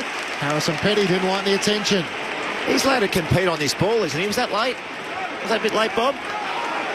He's allowed to compete on the ball. Gee, he gets... Not much in that. Not much in that. Demons crucified. Want to move it. Langford combines with Lindsay into the pocket, looking for Johnson. Slipped over. Can't take the mark. Himmelberg clears for the Giants, only as far as half back. Harvey Langford, the sub, into the action, keeps it alive. Is able to get it down to Henderson, who chips it back up the wing, where it finds Trent Rivers. He wants to try and chip it inboard. It's not all that pretty to Windsor. Has to go back and re-win it. Got past Brown. Was able to get past Keith. Then sends the kick to Jefferson, who comes out of the lead, and Matthew Jefferson marks. Gee, Windsor's got some wheels, but when he goes, and he's so hard to tackle. He's just broken 2 tackles there within 4 steps. Super strong through the core, he looks. He's got speed, but he's got confidence about his speed, and they're 2 very different things. That's the first time the Demons in this last quarter have actually shown a bit of dare, and the Giants were looking comfortable up until that moment. So is it a plan, or is it a plan for 3 quarters and then we go into our shell? That's the question confronting the D's right now. Matthew Jefferson kicked a goal in the first quarter. One of 5 Demons on to Boo. He steers it through the middle. Cleared the Giants defenders on the goal line. He didn't quite hit it flush, but the celebrations rain out once more. 5 debutants for the Demons this afternoon. 6 on club debut if we include Harry Sharp, who transitioned from the Brisbane Lions. And Jefferson has his 2nd goal, having booted 29 goals at VFL level last season from 17 games. There was emergency on 4 occasions for the AFL side. He has 2 games on the MCG, and the Demons lead by 11. 11-6-72 to the Giants, 9-7-61. There's a metaphor in that. When the Demons play conservative footy, the Giants all of a sudden look in control, and they look like they get a sniff and they get their tails up. The Demon, they almost sort of half committed to it, and they did, and it did come with some risk. They go into the centre of the ground, and then they get the Giants on the back foot and they score. It's whether they can stick to the plan. Yeah. Fortune favours the brave, perhaps. Out of the middle goes Gawn with maybe Keith. Might have caught one to the throat, Yeah. Big Max. Bowie marks, nevertheless, at centre half back. Beard didn't offer as much protection as would have liked. So cushioning. Rivers in possession of the ball for Melbourne. We know that Rivers like weather conditions. Short out to Christian Petrarca on the wing. High kick up towards Gawn. Gets his hands to it. There's a free kick. It'll go the way of Big Max. He's been huge today, Max. He has.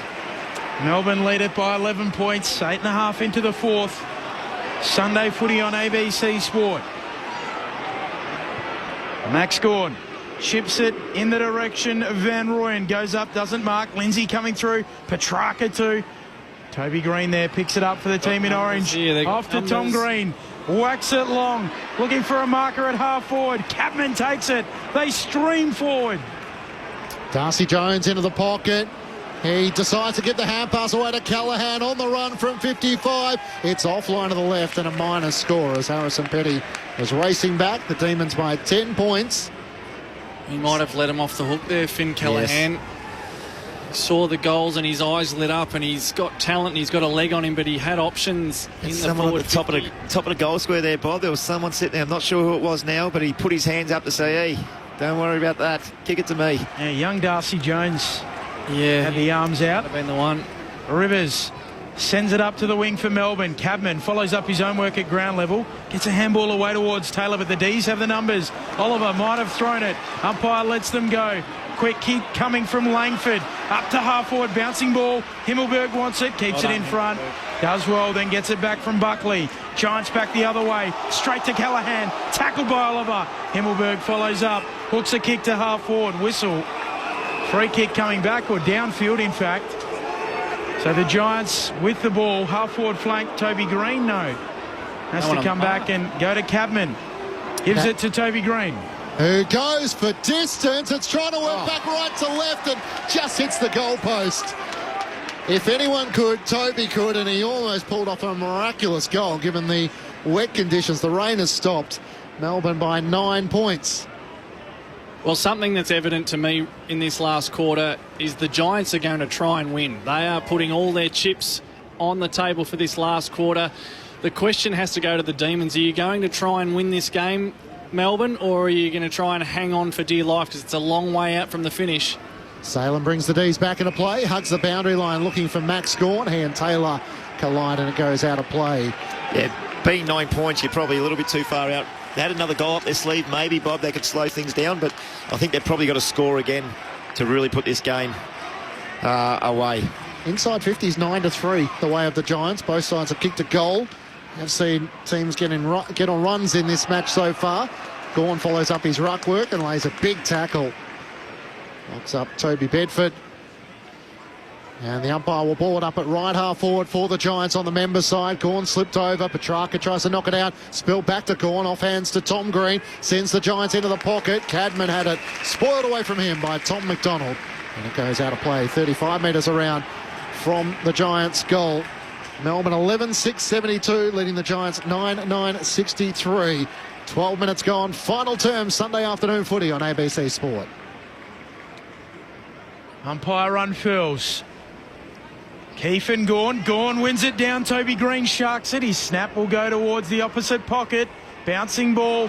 Running away with it. Tom McDonald for the D's. Kick nearly a turnover. Dropping the mark. Stone has to paddle it out. Ware gathers. Runs into the pocket. Eyes the sticks. Misses narrow. Just slides it through for a behind.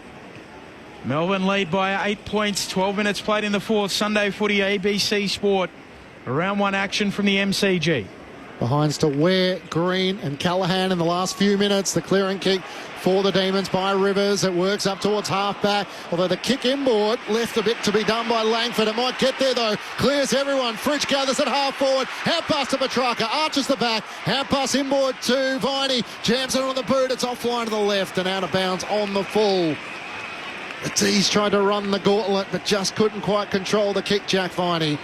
And the Giants will take the free kick up against the right behind post. Melbourne by 8 points. Great chase. Whoever chased Petrarca then might have been Finn Callaghan. It was an outstanding chase and tackle. Himmelberg, long kick beyond the Giants' defensive 50. Van Rooyen thinks he's taken the mark. Umpire says no. Sharp picks it up. D's half forward. Kicks to full forward. Wants a marker. Iden spoils well.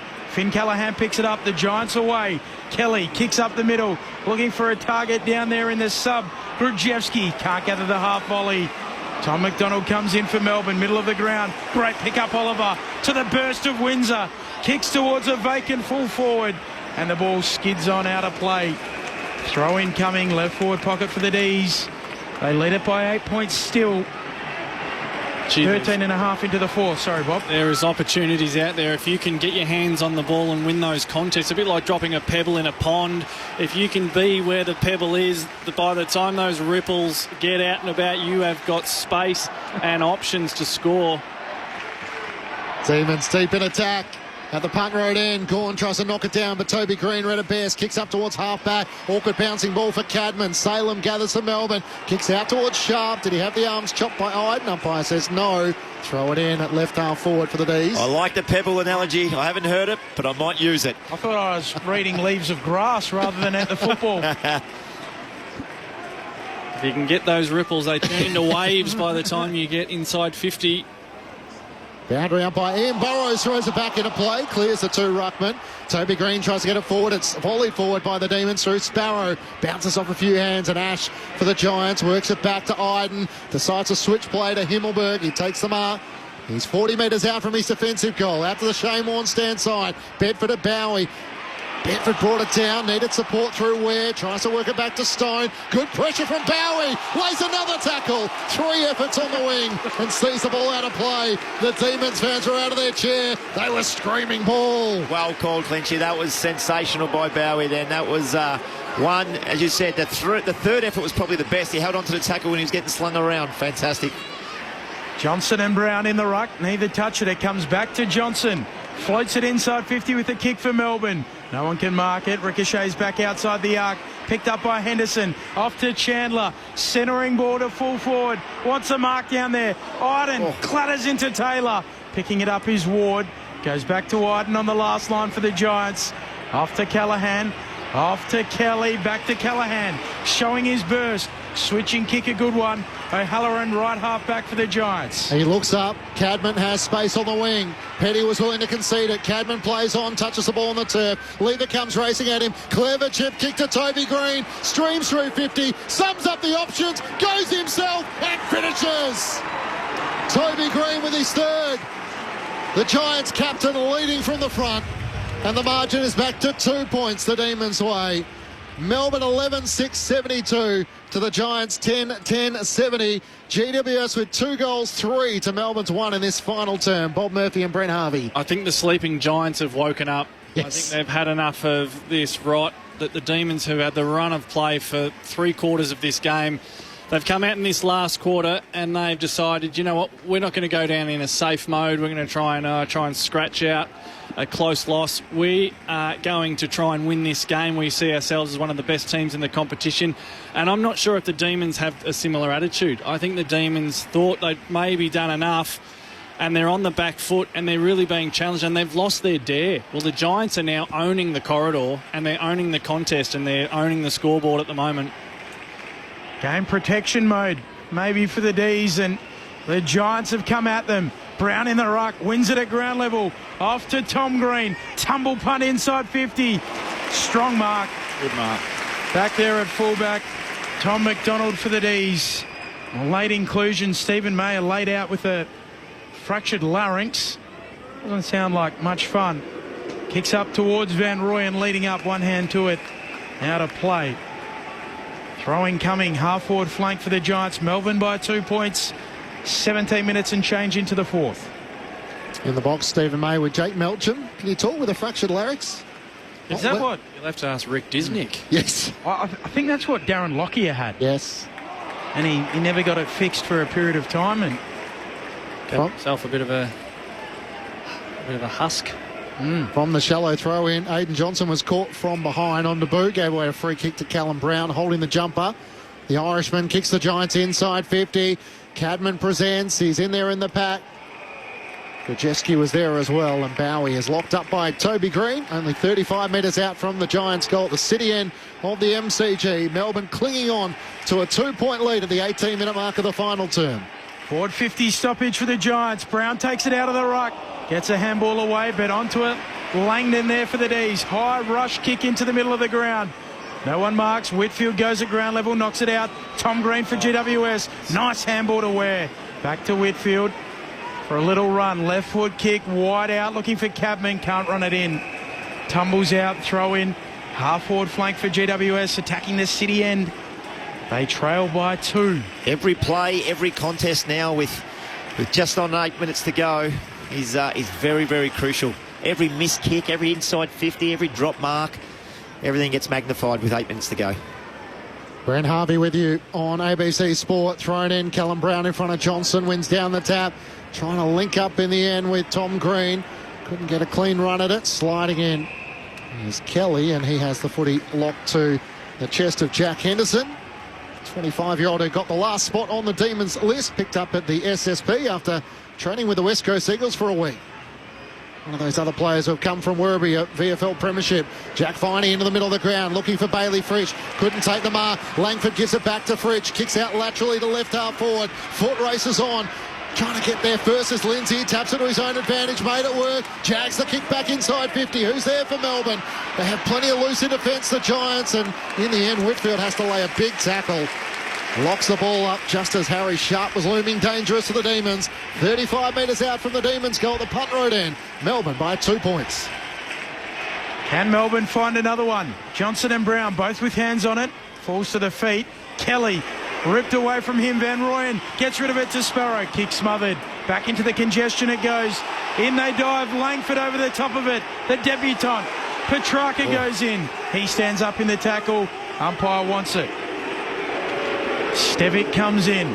Petrarca wanted a kicking in danger there, but the Giants player just pulled out of it. Melbourne lead by 2 points. Nearly time on in the fourth. Ball spits out. Sharp goes and picks it up. Jones tackles him. Comes out to Ash. Clear and kick. Up to the wing for the Giants. Petty sticks in a hand. Gets it at ground level. Tackled quickly.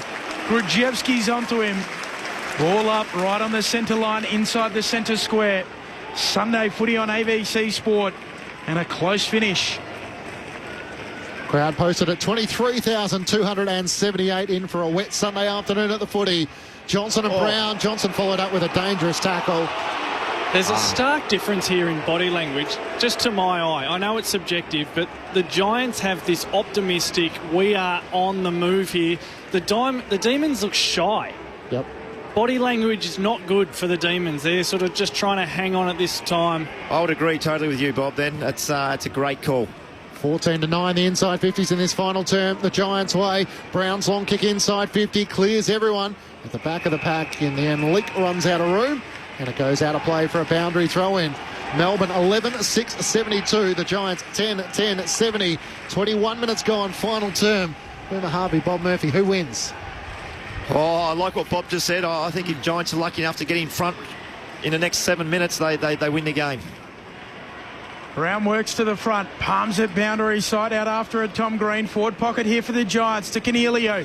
Back to Tom Green, screws a kick to full forward. No one can mark it at ground level. Fighting after it, Leak, ball up. Melbourne just don't look like they're taking their opportunities, Bob, and that's probably what you're alluding to. And then the body language comes from that. When you have a missed opportunity, the head goes down. Brown hooks it down, ball bobbling around. In goes Toby Green, gets it on the boot, squeezes it goalward. Petty swats it through. That was very nearly Toby Green magic. 1 point. They halve the D's lead. Melbourne still by the smallest of possible margins, 22 minutes into the fourth. 3 goals, 4 for Toby Green this afternoon. Yeah, 21 disposals to go over those 3 goals. Bowie brings the Demons back into play. Short to Salem, who takes the mark in the left back pocket. Sunday afternoon footy on ABC Sport. Salem kicks up towards Johnson. Caught behind against Brown. Has to spoil it down. Clever tap on in the end by Lindsay. Although the kick in the end from Tom McDonald goes out on the full. It's coming back though, a free kick for a late bump as the kick was taken, and Lindsay is going to take it at left half back once the footy is returned. The security guards are on offer. Max Gawn just back on the ground, guys, and Clayton Oliver about to enter the fray as well. And Lauren Borden on the boundary. Has Simon Goodwin just come down, or has he been there most of the game? No, he's just come down, Clinchy, so he's been up in the box for most of the game now. Adam Kingsley and Simon Goodwin both down here for the rest of this match. So hopefully maybe a little bit of banter like last week for Adam Kingsley, maybe not. Maybe not. Xavier Lindsay has it at left half back. The Demons lead by a point.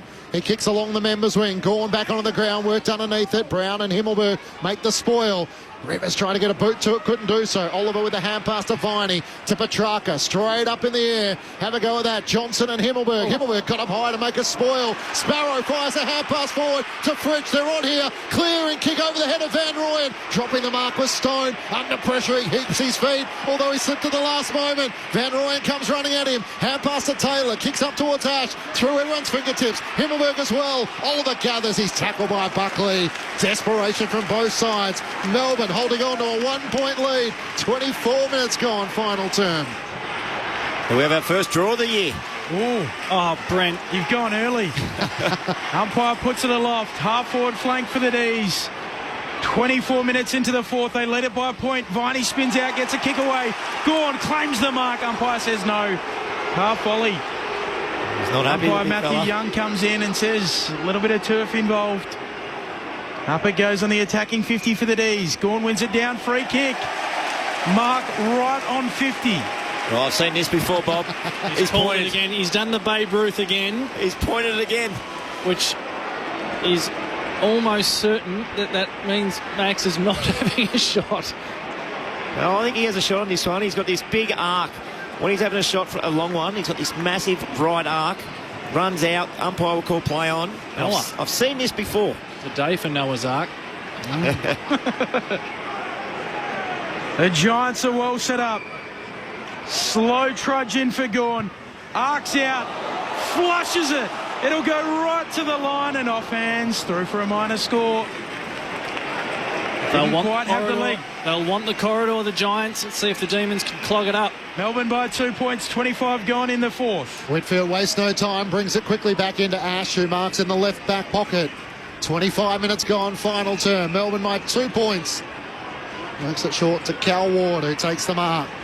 The Demons missed finals last year by 2 games. The Giants lost both their home finals. I say both. They were both in a position in which they could have won. The kick up the wing. Jake Weaver works his way to the front and takes the mark. Hugging it to his chest. Comes inboard to Viney, not 15. Call to play on. Tough call. Ball spills clear. Trying to rip it away. Canelio. He's tackled. Umpire lets it go for a few moments. Keeps in there. Viney as well. And the Melbourne fans are a little unsure as to whether that was not 15 metres. They've been red hot on that in round one. The no 15. Lots of play on calls. 4 minutes of game time to play. Toby Green with the clearance. High ball to half forward. Bedford nearly marks. Doesn't quite hold it. Spits out towards the boundary line. Chandler tries to keep it in. He does. Does really well for the D's. Snaps his kick to the logo. And the mark taken by Henderson. The debutant for the D's. It's been good. They lead it by 2 points. Stabs it short to Oliver. Happy to take some time off the clock.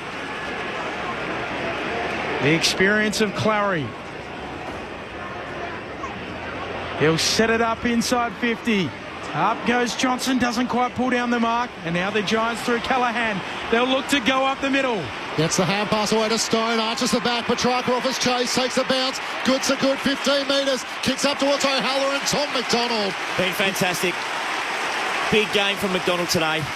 Peeled off Brown at exactly the right moment. The Melbourne defender kicks out towards Bailey Fritsch. Has to use his body against Buckley. He and Kelly tangle close to the boundary. Fritsch tries to knock it back. Lindsay tries to knock it on. Numbers come racing in. Stone for the Giants. Hand pass towards Kelly. In the middle, Rivers tries to drop it to his boot. Fritsch, it bounces off him. Knocked on by Rivers. A hold and a Melbourne free. Great contest by 2 players going directly at the football. Fritsch through arms and legs and shoulders in every different direction, and the umpire in the end blew his whistle. Free kick for the Demons in front of the 2 benches. Melbourne by 2 points. Fritsch sets it up inside 50. Johnson on debut, out bodies and marks. Pick 68 out of Werribee. He's already got a goal. And what about this as a moment? Gee, they've had some moments, the debutants, haven't they? Yeah. Even in this last couple of minutes when the intensity's at its zenith. None bigger than this moment today. In he comes, 45-degree angle, 40 out. It fades right. Wasn't a bad effort, though. Minor score. Giants back in possession. There's plenty of time. Melbourne lead it by 3. Tees with the last 2 scores of the match. Aidan Johnson, the mature age recruit, a chance to try and live every boyhood dream. Whitfield shanks the kick in. It got it to Kelly though. Hand pass to Jones. Heard a voice. It was Callaghan. He missed him with the hand pass. Callaghan won it though. Got past Henderson. Hand pass over the top to Cornelio. Here they go, the orange wave. Kick inside 50 from Ash. What a pass as he finds Keith. And Lockie Keith talking about dreams. He's still on an AFL list, and with no breaks, all of a sudden he has footy in his hand, having had the afternoon going to work on Max Gawn. I tell you what, we've ticked off a few of the football cliches in today's footy cliche bingo, but one we had left on the table was it might not be your day, but it could be your moment. Lockie Keith has been handed a reasonable bath today by Max Gawn, but he could put him in front with this kick.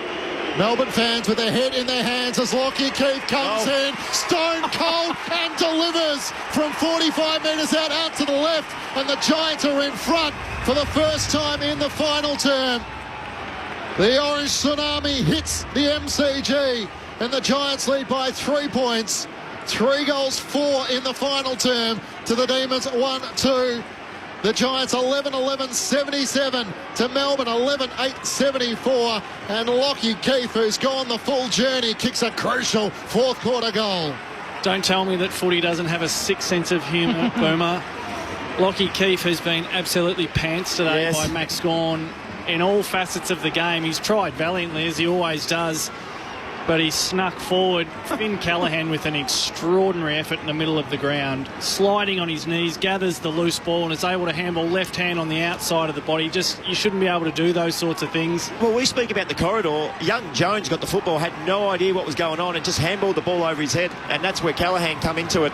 So that corridor has come in and been crucial in this last quarter. Melbourne have led for all but the opening 2 minutes of this second half. And the Giants out of the middle again. It's Toby Green, a towering spiral. Deliberate, lands they want on deliberate. Its point, tumbles out. Throw in inside 50 for the GWS Giants. And that is the equivalent of in soccer when they take it to the corner flag. This is perfect. Other than a mark for his forwards, that's probably a perfect kick from Toby Green. We welcome our news radio audience to the MCG. Giants by 3 points here with Ben Cameron. Not long left. Gawn punches it away.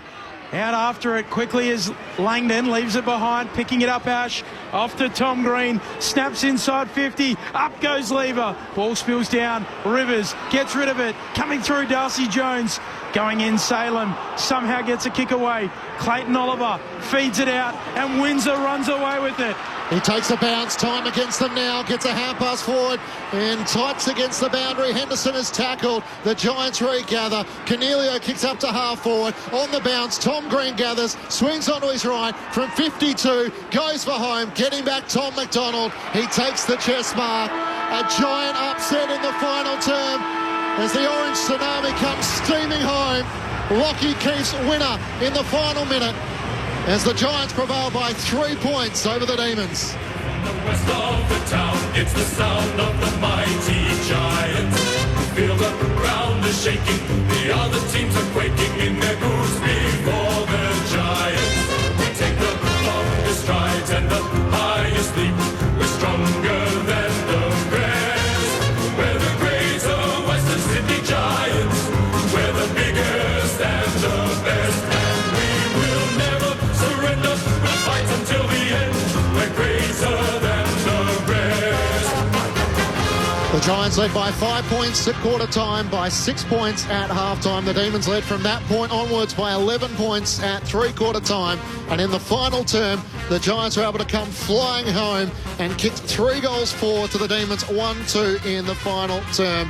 They had a 19-12 inside 50 final term. And Lockie Keith with the late goal gets the Giants across the line. 11-11-77 to the Demons, 11-8-74. The Giants with 2 wins from their opening 2 games. Sound from the west of the town, it's the sound of the mighty Giants. Feel the ground is shaking, the other teams are quaking in their boots before the Giants. Take the longest strides and the highest leap. We're stronger than the rest. We're the greater Western Sydney Giants.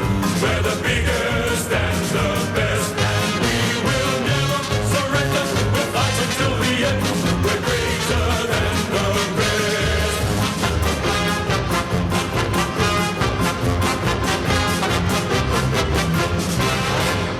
The Giants winners by 3 points. Steve Canelio booted 3. Toby Green booted 3 as well. Aaron Cadman with 2 individuals to wear. Tom Green and Lockie Keefe, they had 6 individual goal kickers, while for the Demons, 2 to Christian Petrarca, individuals to Van Rooyen, Windsor, Bowie, Jefferson, Sharp, Sparrow, Johnson and Henderson. For a lot of our audience, you're off to the West Coast Eagles and the Gold Coast Suns. Clint Wilden and Cash Fodder, Peter Bell and Shane Woewodin will bring you some reaction from the MCG to come.